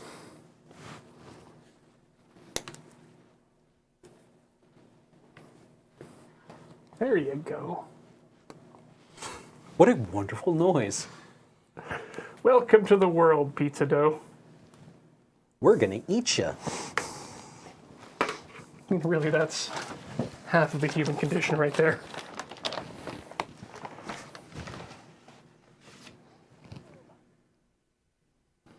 Hey, I discovered this new thing. I wonder what it tastes like. Like, really, how long do you figure it's going to be between the time we're able to make our first samples of ice from Europa and someone sends a commercial probe to bring back ice that you can buy for your drink? Well, I mean, considering that you can still buy Kobe beef, I assume that it will be for sale in, finer stores shortly after we send our first space probe.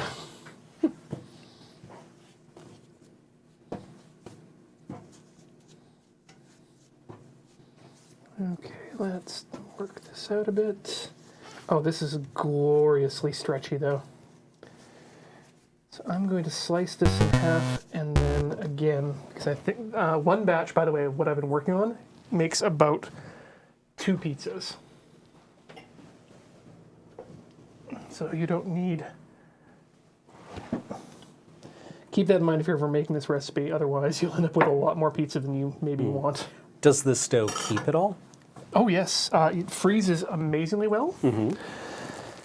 And that's generally what I'll do is I will make one batch, put the other batch in a freezer bag, vacuum seal it, and put it in the freezer. And then it thaws out in hot water, mostly risen already.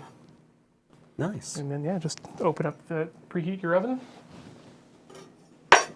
and you're away. Gonna put you over here for now. Flour. Yeah, maybe a little flour up there. Or actually, maybe I'll just pat him down. What's on the table? There we go. Okay, do the same with this guy. Roll out.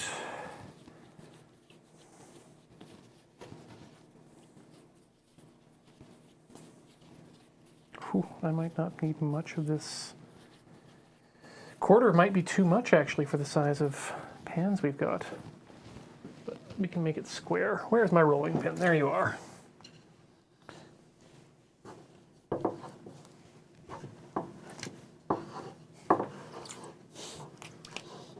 All the air bubbles? Yep.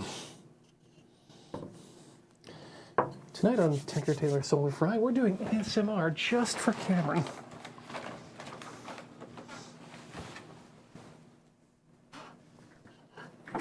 Somebody once asked me if I had ever made an ASMR video, and I did some research on them, and they all sound like you're trying to imitate Michael Jackson offering someone a back rub. Ooh.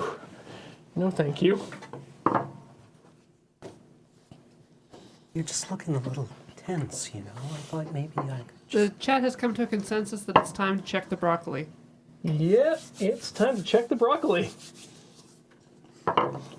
Good job, chat. Thank you, chat. Just about brown on top. Hearing you mispronounce the ASMR, though, just reminded me of what's currently going on through my head. So they're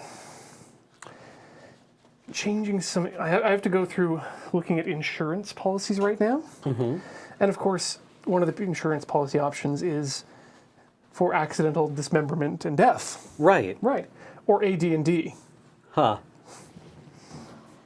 So being the nerd, the first thing I'm always thinking is, great, more advanced Dungeons and Dragons. Yeah, which edition? Yeah. That smells more like a crust. And looks more like it too. Sounds like my first. Yeah, if you want to angle your camera there. Woo! Okay. I need this wallpaper away.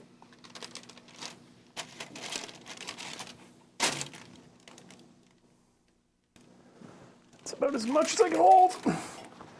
That pan's still hot. All right, let's get our sauce on. Whew.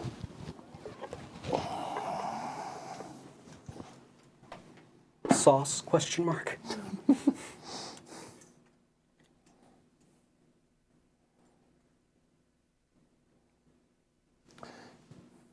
Yeah, that smells amazing.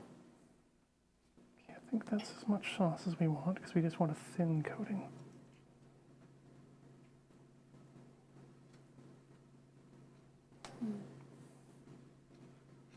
Probably could have made a bigger crust. Maybe even a little thinner too. Ooh, hello, goodbye.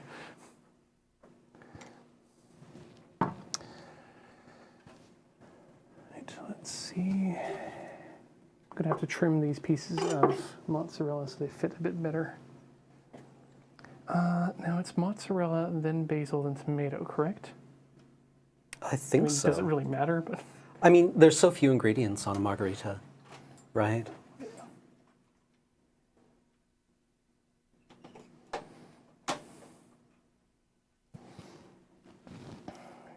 go. Basil leaf on top of it.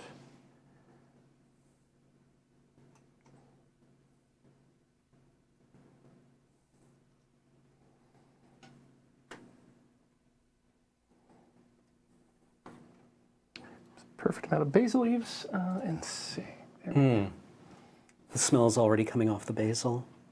It's very nice.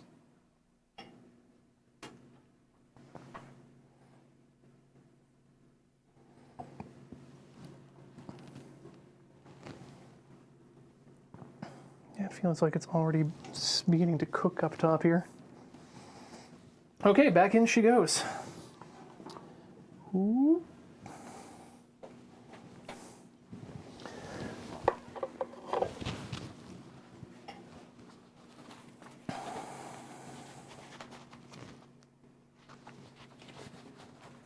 Let's reposition that in the bin of the pan there.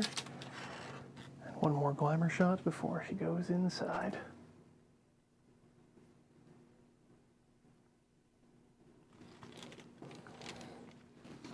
Let's make food.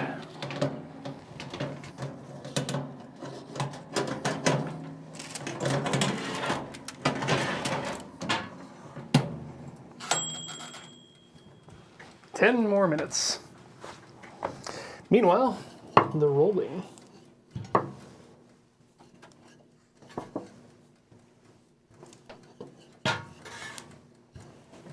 Any more questions from, well, that side of the room, Corey?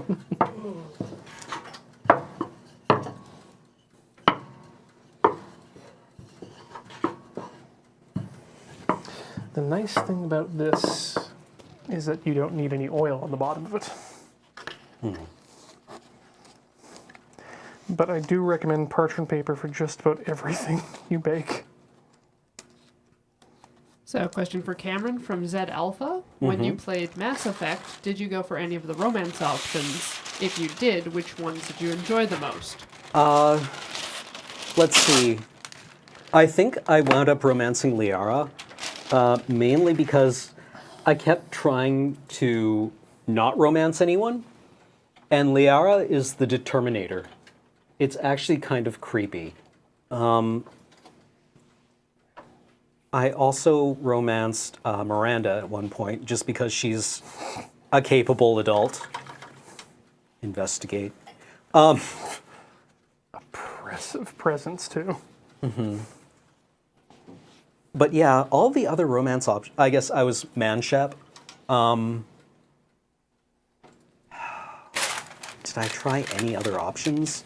Not really. I didn't really like any of the other people. Even Miranda's pretty much, you know, a dirtbag. Sorry, what was her name again? Liara. Yeah, Liara was my primary Mass Effect 1. And then I went for Tali. I could never get into the Tali romance, mainly because she's like depicted so clearly as like a teenager, basically. Whoops. I hadn't thought of that. Like, one of the reasons I think I went for Miranda was that she was actually like probably the most adult of the options. Yeah, I can see that. I like capable people. But there is a curiosity to Tali. And a genuineness, too, I think. This is getting awkward.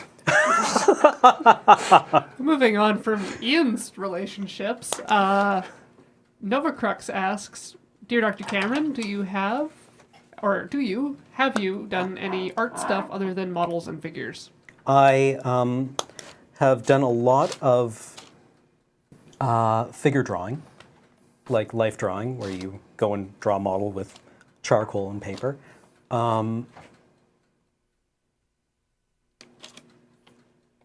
Experimented a bit with watercolors and India ink, but nothing that successful. I would need to put a lot more time into it. But I really enjoy figure drawing. The only problem is that it's Monday night, and my Mondays have gotten very busy, and I've stopped going. But I used to post the drawings to Twitter, so they might still be around if you dig through my old Twitter posts. My old tweets, I guess they are. Toots. Referred. Here comes pizza number 2.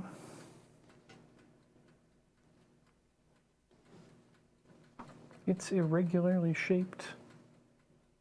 Not for long. Where did I see that? Cookie Monster. Suggesting that to your stomach, all potatoes are mashed potatoes. It's very zen-like. Yeah, for Cookie. Yeah.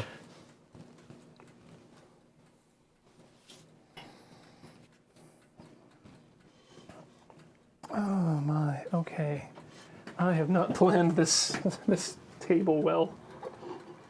So I need to slice a few, a couple more tomatoes.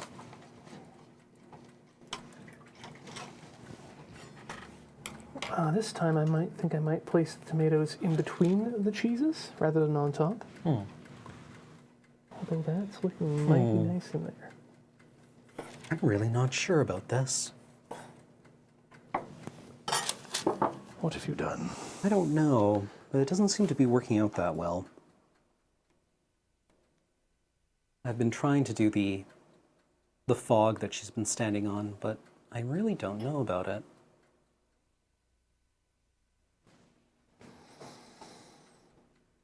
I think it might be a problem with the primer, to be honest.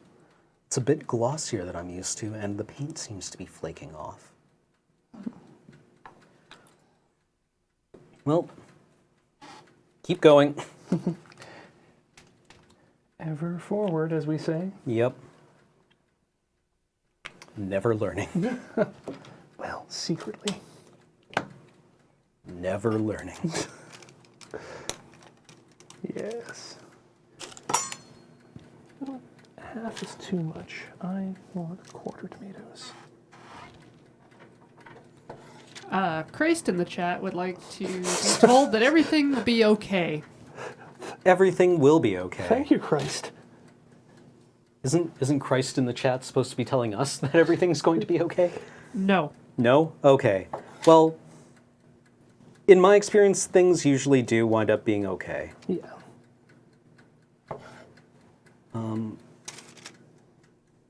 Crises pass.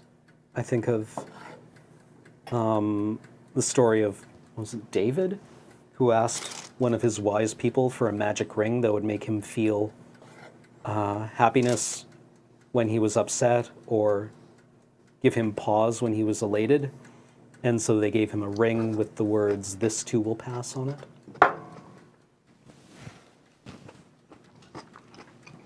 Humans aren't really good at evaluating things like eternity. No. Ooh. Well, the fact that we're still here says a lot about the magnitude of the crises we faced. That they're fairly small scale. Yeah, well, in equal amounts, it's about the magnitude of who we are as people. Yep. If we navigated the Cuban Missile Crisis. And Able Archer 83. You ever read about Able Archer 83? I think, yes. Don't. Yes. Yeah, I agree. That's the one. I they want to. don't- I want to tell people who talk about conspiracy theories about Able Archer 83, when we almost oopsed into a nuclear war. Yeah, they don't teach that one. Yeah. We almost accidentally our entire species. Yep. Okay, I'm going to suggest at this point we take ourselves another break. I'm All going right. to throw this pizza in the oven. This one's going to come out. We're going to let it cool for the time of the break, and then we will eat it. So please enjoy these commercials while we. Well, let me just take it out first, and then we'll let it cool. No sense holding the suspense that long.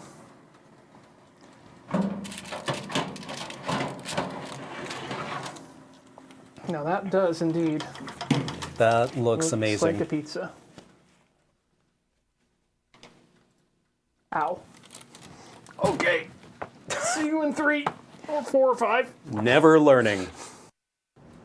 Welcome back Hey. to Tinker Tailor Soldier Fry. We're ready to eat some pizza here. Definitely are. Yeah, the gluten version is in the machine, and I figured while we're waiting for that to cook, because that'll take about 20 minutes, we have some of this one, and then I'll get to work on making the crust of the second broccoli. If Texan Reverend's still around, I'm curious, why broccoli? Like, there's lots of, like, fibrous vegetables, right? I could see this working with, like, kale, but I'm curious if broccoli has, like, any particular properties that make it ideal for this kind of... He mentioned cauliflower was an option. So just like a brassica? Yeah. I could see it working with, I think cauliflower probably because it has the lowest water content. Oh, yeah. Yeah. Kathleen made some wonderful... she just steamed cauliflower and put it in a blender, and it was better than mashed potatoes. Oh, nice. It was really nice. It's pretty much how you make good cauliflower. All there Yeah. for Elijah. And Cam, to go along with your Ooh. pizza, here is this is Full Patch Pumpkin Ale from Nanaimo Brewery. It's on the island. It is a 9% seasonal Belgian style saison with That's- pumpkin flavor. There is so much going on. Yeah, that's a lot happening in my mouth right now. Whoa. Whoa. Texan Reverend says cauliflower and broccoli both work well. I came to this by trying to find a keto-friendly pizza for a friend. Wound up being one of my favorite types of pizza overall. I'm so looking forward to this. No, Yeah, no, this I'll beer cut is that on like, you. it's like there's a party in my mouth and everybody came. Cut that down the middle there. Now let's just make it close. Someone gets 2 tomatoes. Someone else get 1. All right.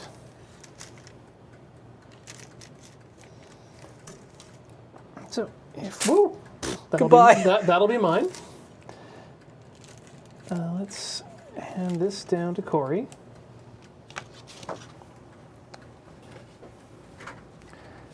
Not sure if I made it clear at the top of the show, but everyone in the room gets a pizza. Hooray! Hey. Cam, you'll get that one. Ian is merciful.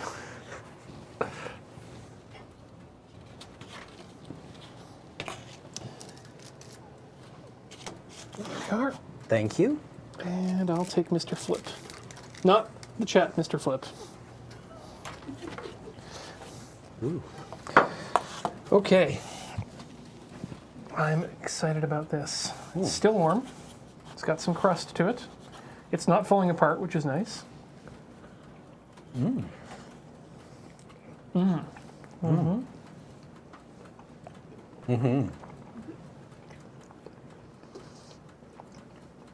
Yeah. That goes really well with the tomato and cheese. Just a little bit of crispness on the bottom. But the texture is a lot more like a dough than I was expecting it to be.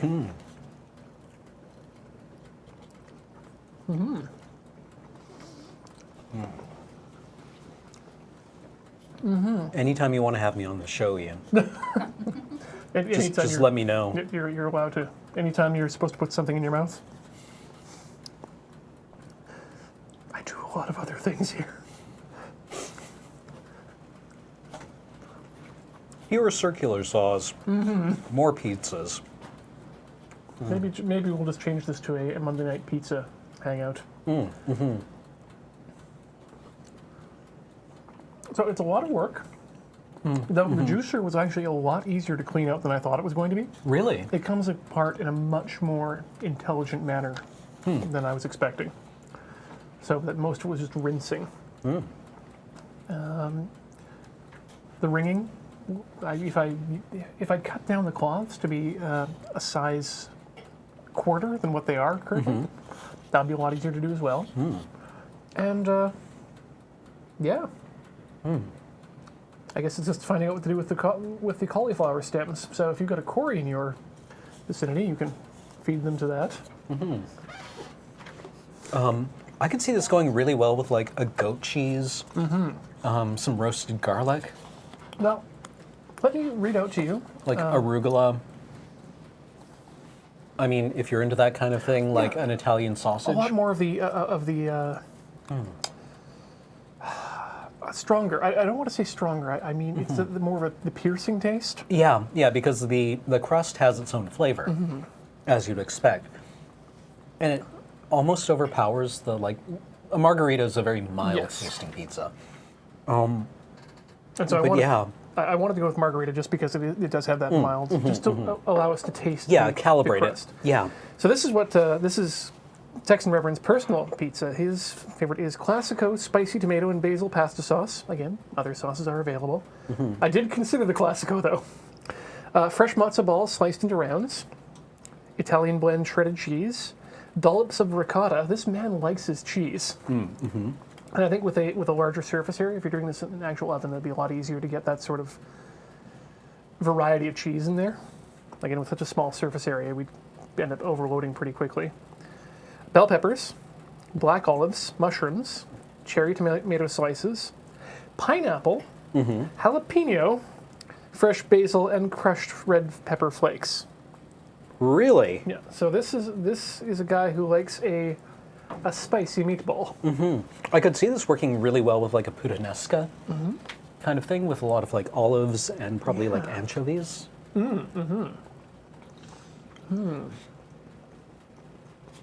Although actually, just tasting it now, I feel like the anchovies might be a dangerous addition, in that they might not go very well with the green flavor. Fair. It might become too fishy. Fair. Curry. I mean, yeah. There's a lot that this could go well. Well, we're gonna have a round 2 of this too. So Are you going to post this recipe? it's already been posted. Nice. Where's it available? You can check it out in the Loading Ready Run forums. That's at loadingreadyrun.com/forums, I think. If not, just go to Loading Ready Run. Forums is up at the top. Click that. Check under Streams. Check under Tinker Tailor Solder Fry. And this is the current most post.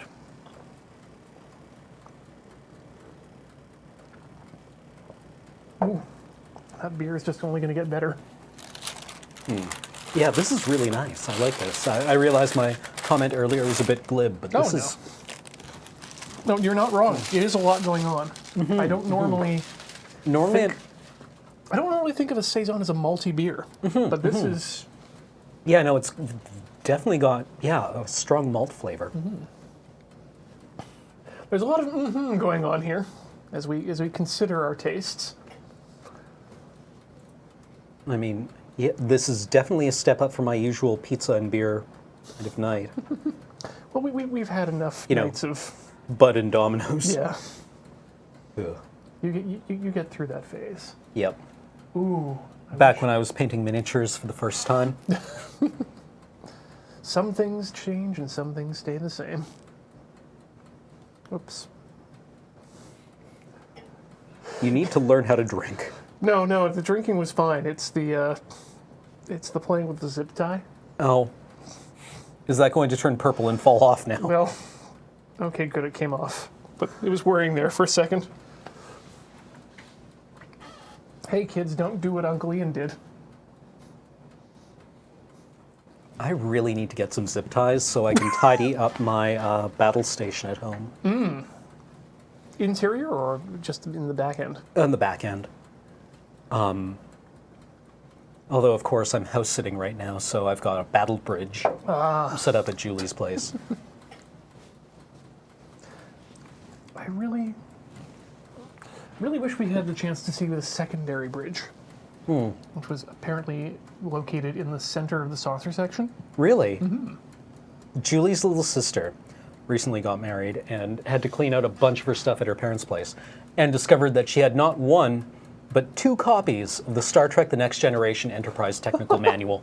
Wow. Yeah, both dog-eared, both very well loved. Hey. But yeah. So now I have a copy of that. I think that was... It is exquisitely nerdy, and I really enjoy it. I think we had a partial discussion about this. Oh, yeah. And I'm just now recalling a couple of things about that. I think that was the first book I'd ever bought with my own money. And it was certainly the first book I'd ever scanned anything out of. We had the old hand scanners in the Apple II GS lab. And I scanned what were they? Schematics of the hand phasers. In order to make my own little miniature technical manuals. It's going to... Papers on the table. Thank you. It's going to go on the shelf next to my copy of the Colonial Marines Technical Manual. Now, when you say Colonial Marines, are you talking the Battlestar Galactica Colonial Marines? No, Aliens. Oh! Colonial Marines. Too many Colonial Marines. Which, if you've ever heard me talking about the space combat simulator I've ever wanted to see come out, or wanted to play, the one that plays a lot like submarine combat, Yes. only with, like, missiles instead of torpedoes and jockeying for orbits and, trying to hide from each other's radar. That all came from that manual, where they're discussing how, like, Just how all their actual troop ships tactics. fight. Yeah. Like, you want to be in a low orbit because it's fast, Yep. and you can, And you can come up from there? yeah, but like a high orbit also gives you a lot more maneuverability, and it makes you, if you're higher than your target, you can pick them out a lot easier with a telescope. Okay. Whereas if you're in a higher orbit, I think you're more vulnerable to radar. Yeah, I could see that. There's less horizon, too. Yeah. It had like a bunch of like pseudoscience in it that was totally sweet when I was like 16, right? I was like, this is the raddest thing I've ever read, right? And then I would drain a 2-liter bottle of Diet Coke, right? That was the kid I was. Man, one day we're going to be able to... This is going to be real. And we're going to be so ready to join the Colonial Marines. Yeah. They'll accept us right away. Yeah. We'll jump ranks instantly. Yep. Oh, absolutely. Because we studied the book. Yeah.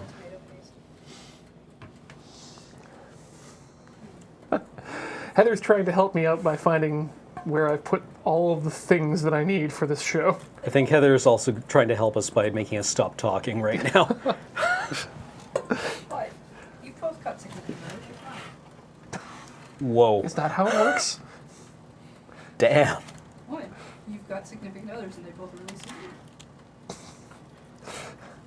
you. Heather's dropping some truth bombs on us that I don't know if we're ready to handle right now. Don't worry, you don't need to stop talking. You've already found a girlfriend. I mean, they seem to put up with you. So Cam, Dynamanty in the chat wants to know if you have or will get a copy of the Heavy Gear Space Combat RPG supplement. To let, like what Wow. you subscribe. Heavy gear. Heavy gear, like Dreampod 9, right? I haven't thought about heavy gear in years. Man, There was some good mech in that. yeah, that had some great mech going on. So I don't know what heavy gear is. Heavy Gear was a science fiction setting that was developed. It was like the mechs were about like 9 feet tall. Yeah, they were small. Yeah, and they were originally like, the conceit was that they were, I think, mining exo power suits originally. So they had like really nimble hands and things for handling different kinds of equipment. Or weaponry. Yeah, or weaponry. So the aesthetic reminded me a lot of Well, it was very Gundam-like in that they were a lot like Zaku's more than Gundams. Yeah, they were short and squat. Yeah. I was thinking more of I want to say MD Geist, but I think I'm conflating that again. Yeah, I think they were, like, on the battlefield, they were a lot like kind of Patlabor, Yes. where they were very, like, nimble But it and was tactical. No, it was a game, wasn't it? Yeah, it was a tabletop game. Okay. I didn't know that they were still, I didn't know DreamPod 9 was still going. I also really like their Jovian Chronicles setting. If I ever yes. run Eclipse Phase, I want to use the rule set that they developed for that, where you were, the base thing was that you were rolling die sixes and you had usually like a stat and a skill. Right. And you added that together and you rolled that many die sixes. And I think every 6 you got was a success. Oh, that's an interesting concept. So your GM would set like, this is going to be a 1 success test or a 2 success test. Right. Yeah. Very easy. Yeah, And it was very elegant. To be honest, there's not enough science fiction out there in my mind that revolves, at least popular science fiction, that revolves around the Jovian sphere itself. Mm-hmm. Their interactions with... Wow, good nerd cred. Yeah. Yeah, that setting had great Mac.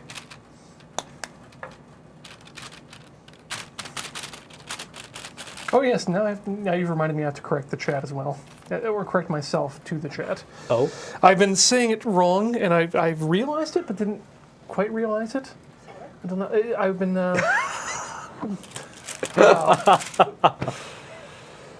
Solder, Heather says. No, You let yourself go there. I spent one of my breaks today in the office. Stop. You're right. Reading up on the Federation of Xeon, Yeah? and that they're actually space Prussians. Are they? Yes, they are not space Nazis. Well, I mean, like, the Nazis took a lot of their military aesthetic from the Prussians, right? True, but they're very specifically modeled on pre-World War II Yeah. German aesthetic.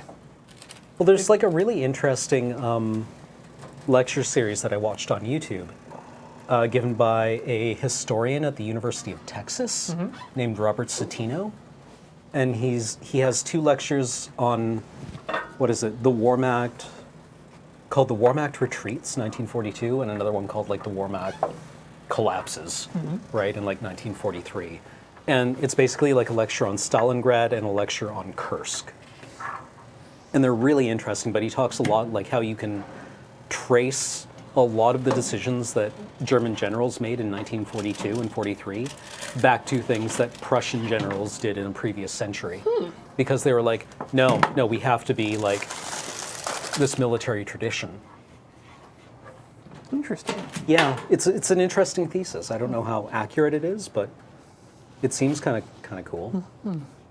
Well, jumping back to the so yes, it was the Xeons were based on the Prussians, but the interesting thing is so too were the school uniforms of boys in the Japanese school system. Oh, really? And so that's part of the reason why Yaz, the character designer, designed them that way. Is he wanted to see kids being able to use their school uniforms to In start cosplay. Oh, that's tight. Yeah. Cool. Right, because they've got the high neck. Yep. Right. And then it just takes a little bit of piping around in places. Yeah. Yeah. That's honestly pretty cool. All right.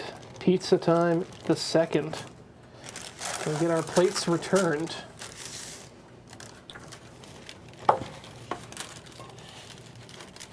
Pass that to that direction. Oh, and there's the second one. For the crew. Always feed your crew, people. They are invaluable. It's a very simple rule, but one a lot of people ignore. It's like being rude to your waitstaff at a restaurant. Never be rude to anyone who handles your food outside of your line of sight. Lesson my dad never learned. Ooh. Family can suffer because of that. And that was how he got food poisoning in Mexico.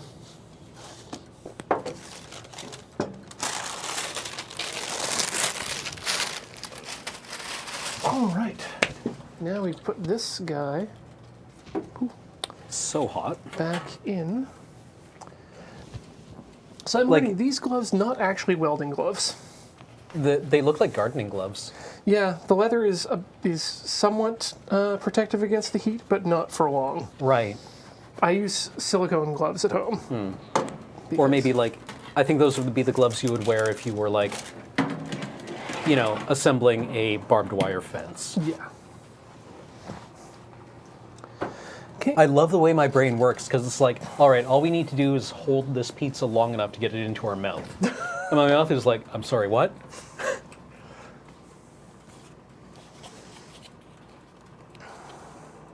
Did I succeed? Or is this oven good?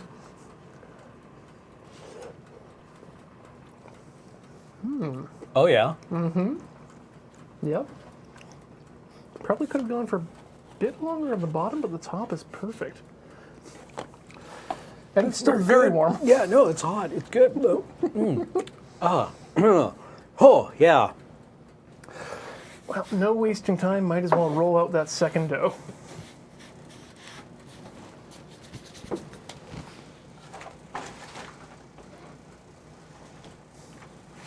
That feel when a cherry tomato bursts in your mouth like a supernova pain. Oh, yes. Keep rising, my child.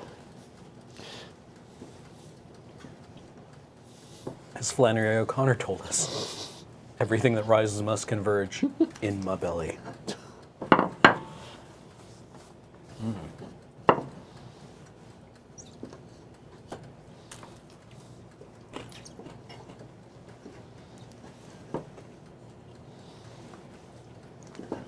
That's fine work, Ian. Thank you very much.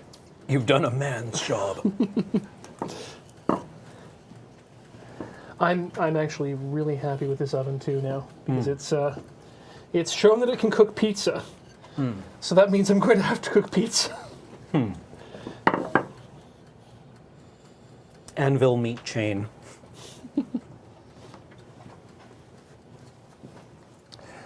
Yeah, that's right.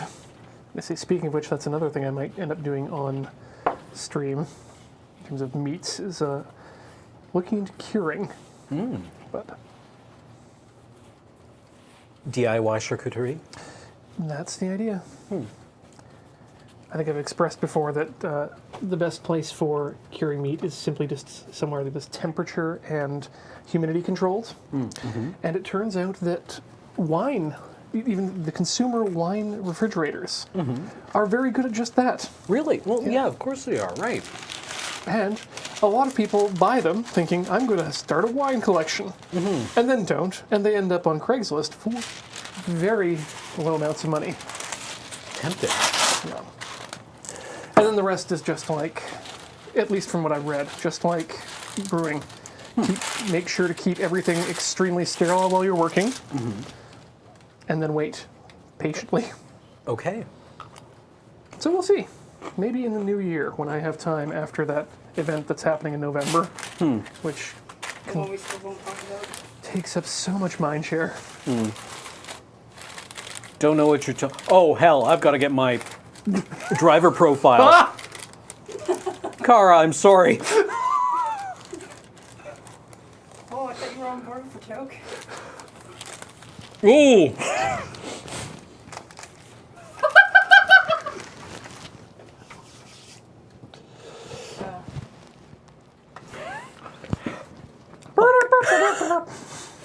Okay, I've got to go write a thing. What was the opening line to All Star Superman? Doomed planet, desperate scientists, last hope, kindly strangers. I think it was even only 3 lines. Yeah. And then the second page is the kindly stranger bit. Yeah. Remind me to look that up. You're driving this year, right? Yes. For that section, I reworked the opening to Quantum Leap.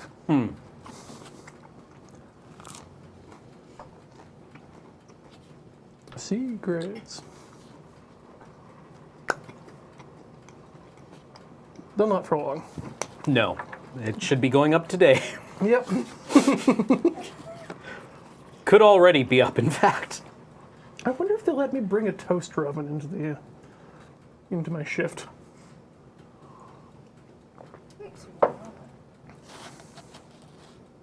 Going to do a live TTSF? We'll see. The thought had crossed my mind, but I'll need to come up with a project that's... I mean, I suppose I will have 6 hours.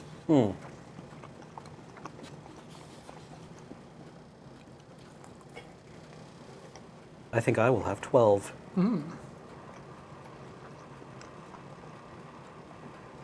So, I think I expressed before that I was a little bit worried about the crust because I'd never tried it in this oven before.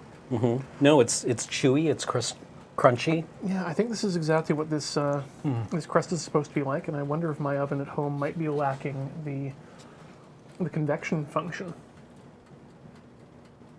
which could be making this better. How's Chad doing over there, Corey? Hungry, I'm going to assume. How Yep. many? Talking about no food on the bus. Short straw pull out there. How many in chat have just broken down and ordered pizza? A lot of them have been saying they want pizza. Chat wants pizza. That came up before you just said. That's the response to you asking how the chat is doing. Chat wants pizza. I'm so used to only making chat thirsty. Lol. Ooh, wow. Lol. Lol. You've all seen how easy it can be. We've cooked 2 different kinds of pizzas in this 3-hour period. From scratch. Yeah. I mean, we didn't make the cheese, but that actually literally will come later on the program. Oh, really? Not this particular episode, but yeah, we'll at least make the paneer.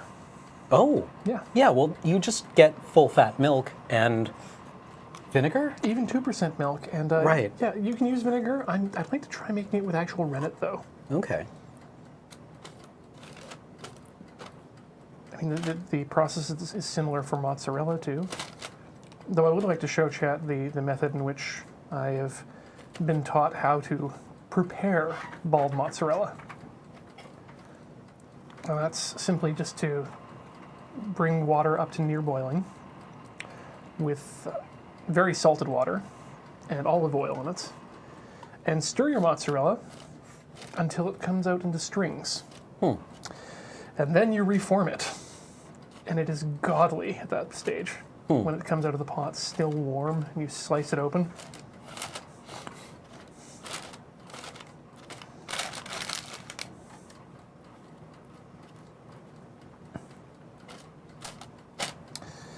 Oh, I think we're gonna have just enough tomato sauce too. This is perfect. Everything's coming up us. Yeah. So we need half that cheese.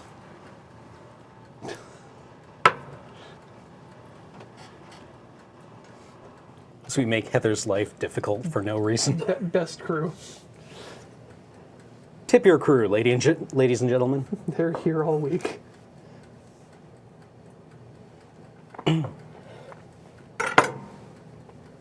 So, well, actually, let's, while we've got some time here, let's go over the schedule for the week. Ooh, yeah. Coming up tomorrow is New Day Tuesday. Do we know what's going on New Day Tuesday? Wrestling 2017? I believe that's Wednesday. No. Graham is doing character creation.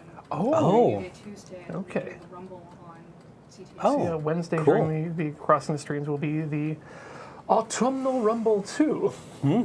All right. You'll get to see loading ready run characters fight each other to... Presumably the death? I'd hope so. Yeah. I mean, it'll be very cathartic for us watching. Some of us are featured. So Thursday? that's Tuesday and Wednesday. Yep. Thursday, That's- 18 games and counting, Yes. which we have no idea what it'll be. Then Magic in the afternoon, and then Alex and I in the evening on Talking Simulator, where we will be playing Minecraft and discussing emergent gameplay. Really? Yeah, player agency, all that kind of stuff.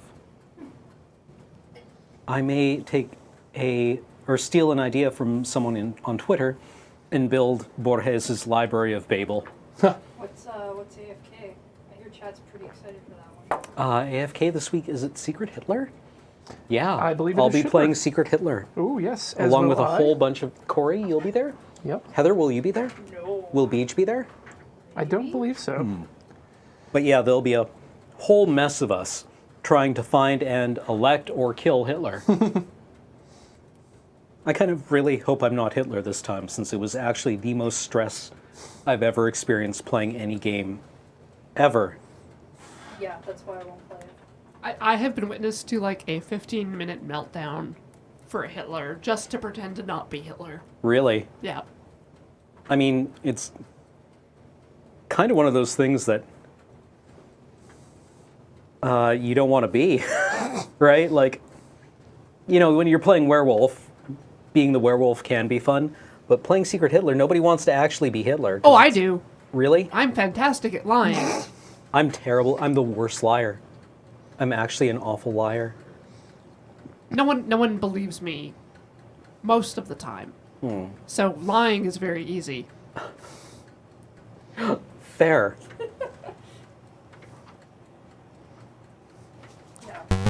But don't worry, I'll let you know if I'm Hitler. I believe you.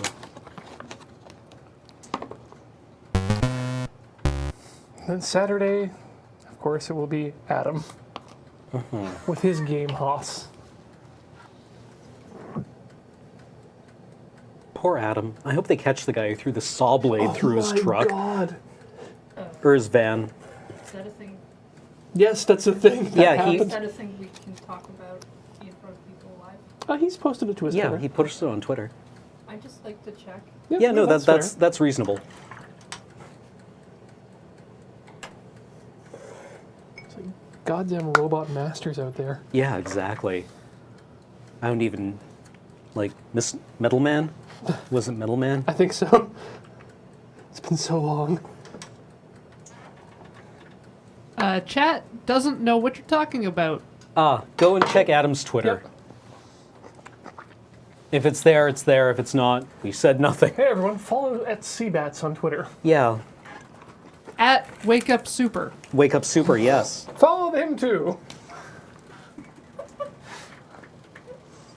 Love you, Adam. Yeah, actually, Adam's a great person. Get baked. Can do. His Twitter is totally worth following. Oh Yeah.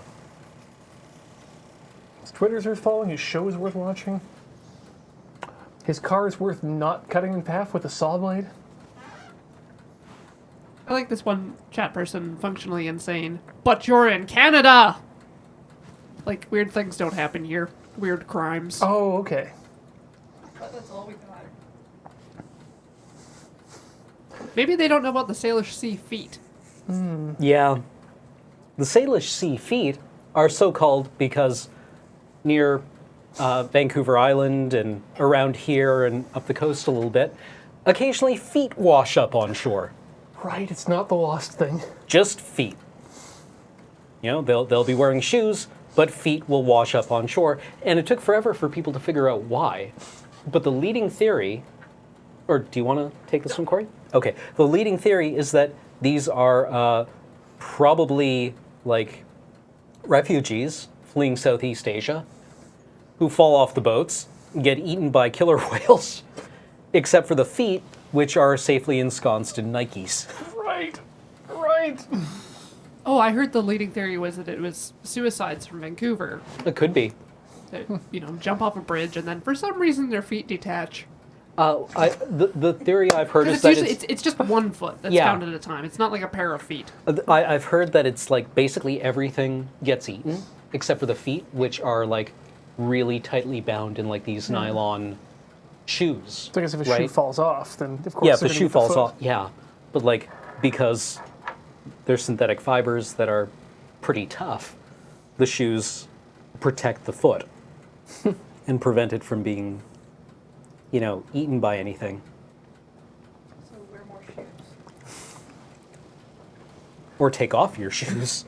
Wear shoes all over your body. I hadn't heard the suicides theory, but yeah, that makes sense. If I had to describe a downside to this recipe, it would simply be that baking a crust twice tries the patience. Yeah. I want more pizza now. Me too.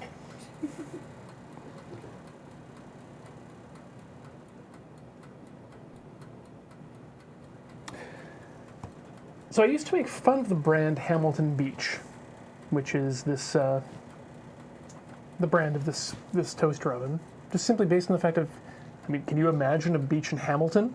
And that really just comes back down to the way that the Hamilton is depicted in CBC comedy as this terrible, terrible place, which parts of it are. It's like a dirtier Edmonton. Yeah, we go to Hamilton for Con Bravo. Yeah, which is a lovely convention. Yeah. Con Bravo is actually probably one of the best run conventions I've ever been to. They take really good care of us. But last time I was there for Con Bravo, we got a chance to go down to the beach of, I think it was Lake Ontario, I want to say. I don't know my geography very well for Eastern Canada. I want to actually say it was Lake Erie. Not Lake Erie, no. Lake Huron. I think you're probably right. But one of the Great Lakes. And it was a fine beach. It was fantastic. Best beach. Believe me. Are you going to eat your Hamilton slurs now? Yes. I take back everything I said about Hamilton Beach, the beach. The appliances remain to be seen, but so far it's a good little convection oven. Chad says it's Lake Ontario. Well, shows you what I know. It's okay. Your lack of knowledge about the wreck of the Edmund Fitzgerald is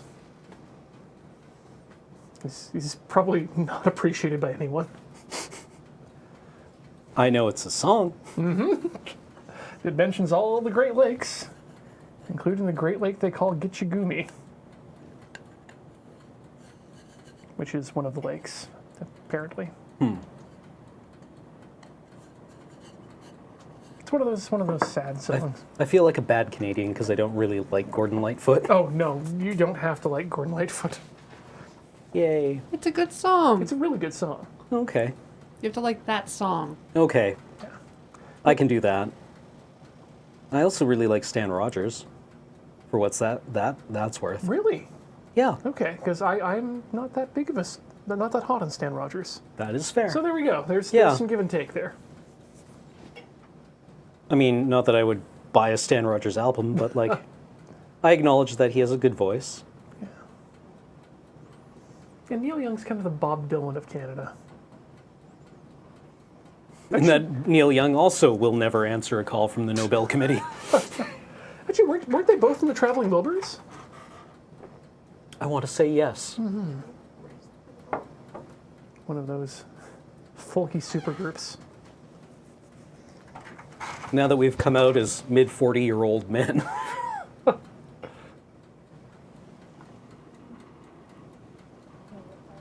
Mind you, there was a fantastic collection of Canadian music from the mid-'90s.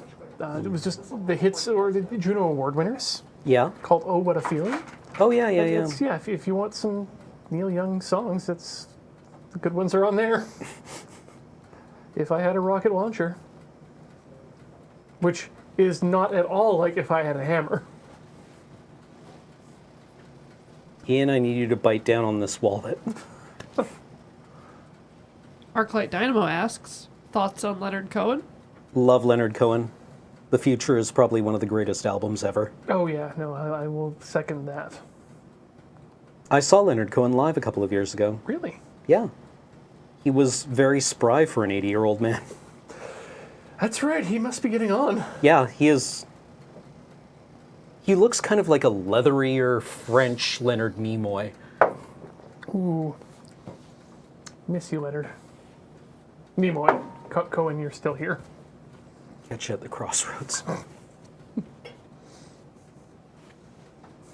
Yeah, if you get a chance, I highly recommend you go and listen to Leonard Cohen's album, The Future.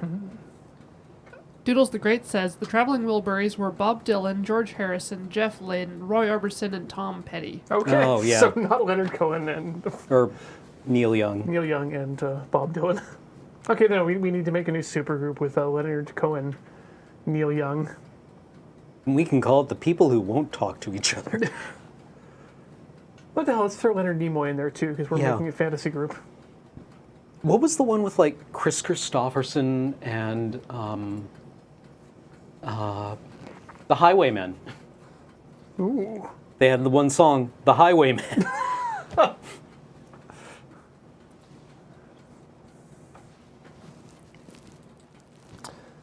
It was about reincarnation.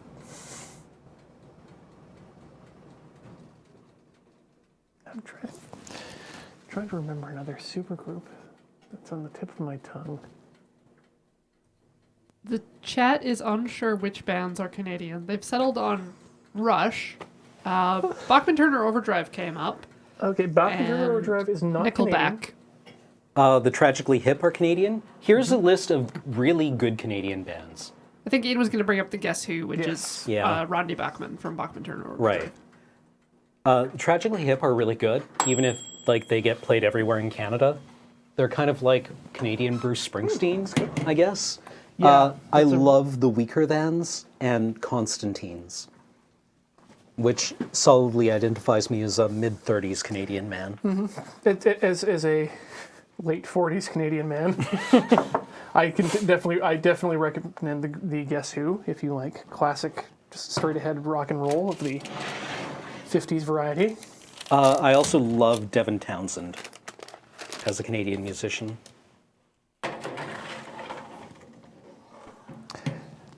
Avril Lavigne had some good times, and Beej will probably beat us down if we don't mention the Bare Naked Ladies. I don't think he'd care if you mentioned it or not. Oh, is he off them now? No, he likes them, but I Okay. don't think he cares if you mention them or not. Yeah, your opinion really doesn't affect Beach at all. Chad has also mentioned Grimes, Oh yeah, Grimes is great. I love Grimes. Tegan and Sarah. Yep. They're not sure about Seether and Bush. Bush. Bush is British, isn't it? No, there's a British Bush, and then there's Bush X, Right. which I think we know as our Bush. Hashtag not my Bush.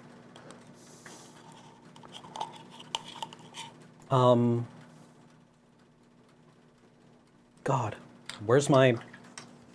Give me my library. If you're into comedy bands, you can't beat the Arrogant Worms and Corky and the Juice Pigs. God. Yeah. Owen Pallett, also known as Final Fantasy, is really good. Oh yeah, for Ostra, you know, for that Montreal sound. Broken Social Scene. Yeah. I have to mention the Missing Nose. Braids. Purity Ring. Caribou. I'm just going through my phone now, basically. Crystal Castles, their first 3 albums were really good when they were still together.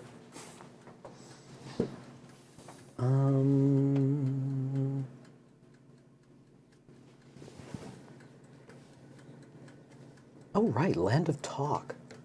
Land of Talk is quite good.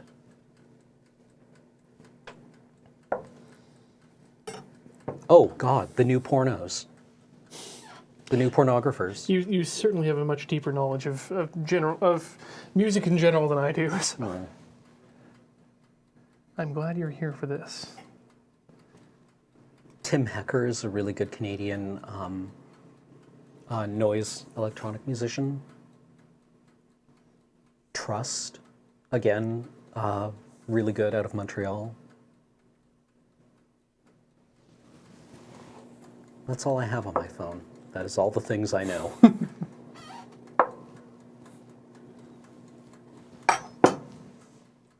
So this is back to Corey questions. Do you read any Canadian authors? I really like Miriam Taves. She wrote an excellent book called A Complicated Kindness, which is a good introduction to a lot of the themes that she tackles. I like Margaret Atwood.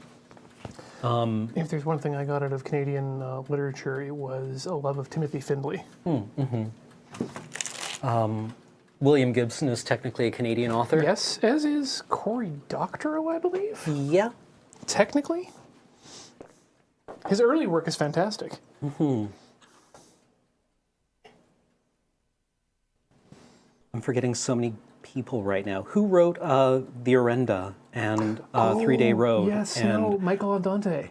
No, Michael Ondaatje wrote The Revenant. Michael Andante. well, he wrote like, The Cinnamon Peeler's Wife. But I know who you're talking about. Yeah. So I think we had him at one of our final Rupert's Land gatherings. That I Oh, was, yeah.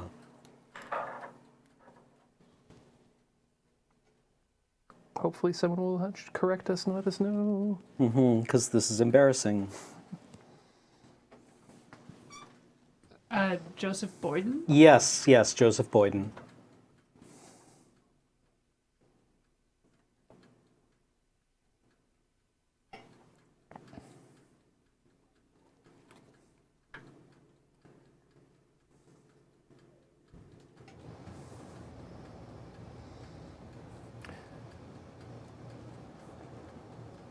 So did you, Cam, get a chance to see the list of President Obama's, quote, essential science fiction?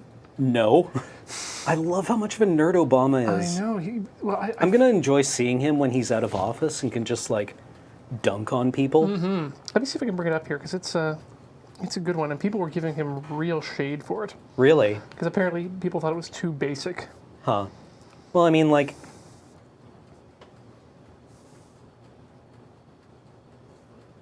I know somebody snapped a picture of him reading The Three Body Problem.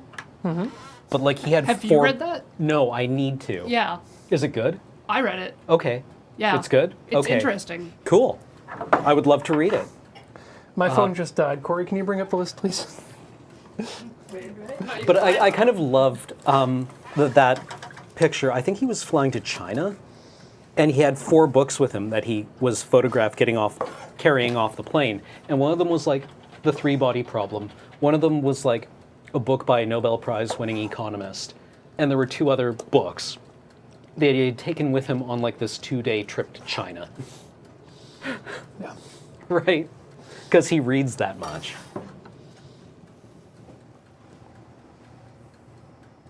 Or at least he wants to be photographed reading that much. I don't know. I don't think he... Maybe he does? Maybe when you're president, do you have time for pretension, or is that your only concern? Right? Yeah, that's the...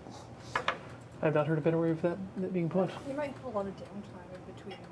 Yeah, like maybe being president of the United States is a lot of like hurry up and wait, or freak out and wait. Ian, did he have a book list, or was it just TV and movies? It was just President Obama's list of essential science fiction.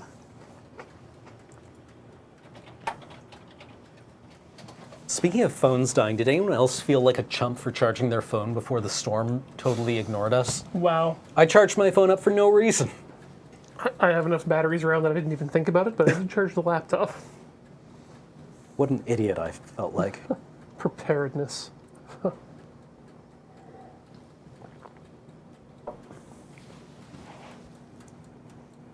Yeah, the only list I can see is sci-fi, TV, and movies. Go with that. Read that one out then. 2001: Space Odyssey, Blade Runner, Oh yeah, this is it then. Yes. Close Encounters of the Third Kind, Star Wars: A New Hope, Star Trek: The Original Series, The Martian, The Matrix, Cosmos: A Personal Voyage. Yeah, I think It's a fine list, right? Yep. That's accurate. That would be what I would call actually essential, yeah. right? Like if you were compiling a list for somebody who has no exposure to science fiction, then yeah, I would say that that's probably a fairly good starting point.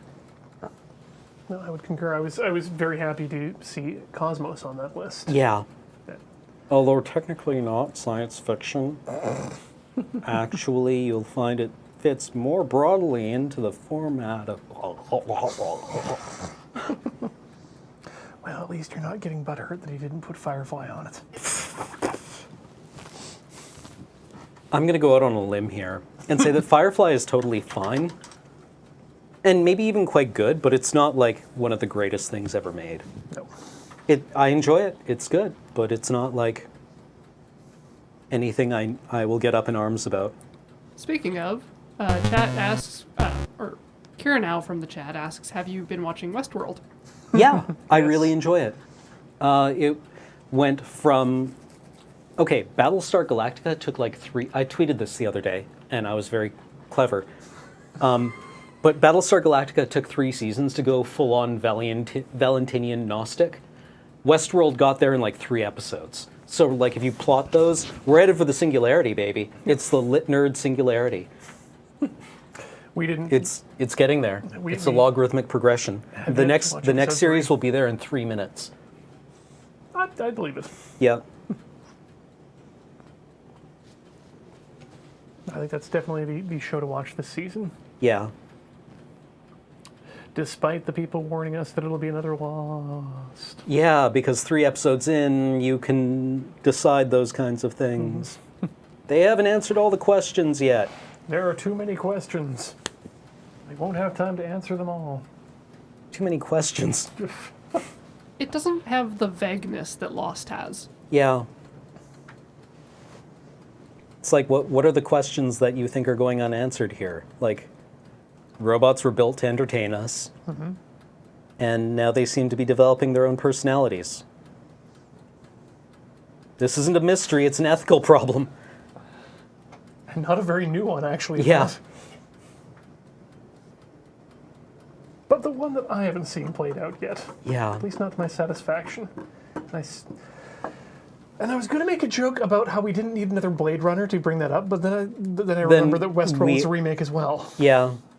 Although, kind of only in name only? I've never seen the original. I've heard that, what's his name? Yul Brynner is really, really good in the original. But it was a movie, wasn't it? Yeah, I mean, yeah. After it was a book. Yeah. Was there a book? I thought Michael Crichton just wrote the movie. Oh, maybe. I'm sure we'll be real-time corrected. And by real-time, I mean within the next 3 minutes. Or Corey could look it up, Yep. as she is doing right now.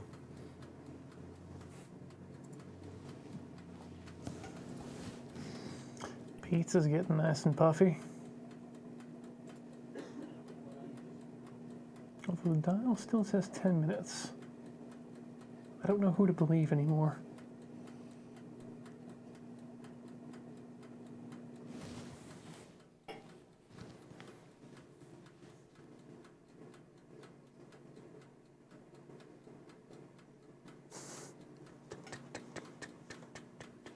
Next week on 60 Minutes.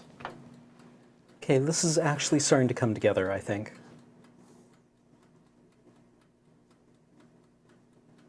How so? I don't know. I think the colors are just starting to blend together nicely. Or at least in a way that I find satisfying. Well, let's get a look at that on the overhead camera here. Webcam? Yeah. I'm glad to hear that that's... And I'm glad to see that that's coming together. So, yeah, well... That one's going to take some time, I'm guessing. Yeah, no, this is a really cool figure, and I want to spend some time with it. Well, I only bring that up because we're coming to the end of the program here. And the pizza's not quite done yet, but you've already got to see us eat one pizza of each type. We're happy with both. We're still going to eat them all, Yep, don't worry. but Don't you worry, chat. there's only so much we can say about a pizza that's uncooked. So I think we're going to leave it. Yes, there you are. Ghost hand. Ghost hand cannot touch the pizza. It's very hot. You'll get a ghost burn. Hey, chat, thank you so much for joining us here on Tinker Tailor Soldier Fry. It's been a real pile of fun. We tried some new recipes. They've been delicious. We've tried some old recipes. They've been equally delicious. Cameron, was there a winner? Your crust is excellent. Like they're very different, to be honest. I like them both a lot. I would like to try. They're very different in character. Yep. I prefer yours. If we're establishing a margarita pizza, I really enjoy your crust. I don't think you have to choose a winner. I think you were right on the money that they are pretty much incomparable. Yeah, I highly recommend you try these recipes, chat. I will not. You will not be disappointed. I will not be disappointed putting either of these in my mouth, and I will get to do so a second time. I want to mention that we like to thank all of you for your support by just watching us, by subscribing here on twitch.tv/loadingreadyrun, or over to Patreon at patreon.com/loadingreadyrun. And you can find all the great shows over at loadingreadyrun.com, both streamed and pre-recorded in nature. There's a lot of content we got, a lot coming up, a lot in the can. We are a streaming juggernaut. And speaking of those who have supported us, Corey, do you have tonight's supporters? Thank you so much to Jeskins, who is a new subscriber. Thanks for joining us tonight on Tinker Tailor Soldier Fry. Welcome, Rar, who supported us on Patreon. Thank you very much, Rar. Awful Neutral is a new subscriber. Thank you, Awful Neutral. A Cook Too Many has joined us here on the channel. Thank you very much, A Cook Too Many, and welcome. A name I recognize, I think. Morge Kid is a new subscriber as well. Thanks for joining us, Morge Kid. Happy to have you. Dragonslayer94 has resubbed for 17 months in a row. Thank you very much, Dragonslayer, for your enduring support. And Variable has subscribed for 33 months. Thank you so much, Variable. That's a long time. For Caswell has resubbed for 38 months, and they are reticulating splines. Google That is a new subscriber. Thanks for joining us. Google That. Austin Psycho has resubbed for 3 months. Thank you very much, Austin Psycho. And here comes Saw Struck with a 19-month resubscription. Just got home from a 20-hour drive, and I'm glad to enjoy the lure. Oh, M Hyde is a brand new subscriber. Welcome. I'm sorry. Nebs417, 16 months. What's your opinion on junk reanimation? Clover Vibe has resubbed for 2 months. I have opinions on junk reanimation. And that's it for today's subscribers. Thank you so much for joining us tonight on Tinker Tailor Soldier Fry. I'll say once more, we will see you next... Oh yes, we'll see you next fortnight. For now, go Ghost Raid Kate. She's streaming now. Or, if you prefer, F-Bomb Kate. Pumpkin carving. She's pumpkin carving. Nice. Go watch her ream out those pumpkins. We'll see you next week, guys. Or That got weird. We're going to see you again.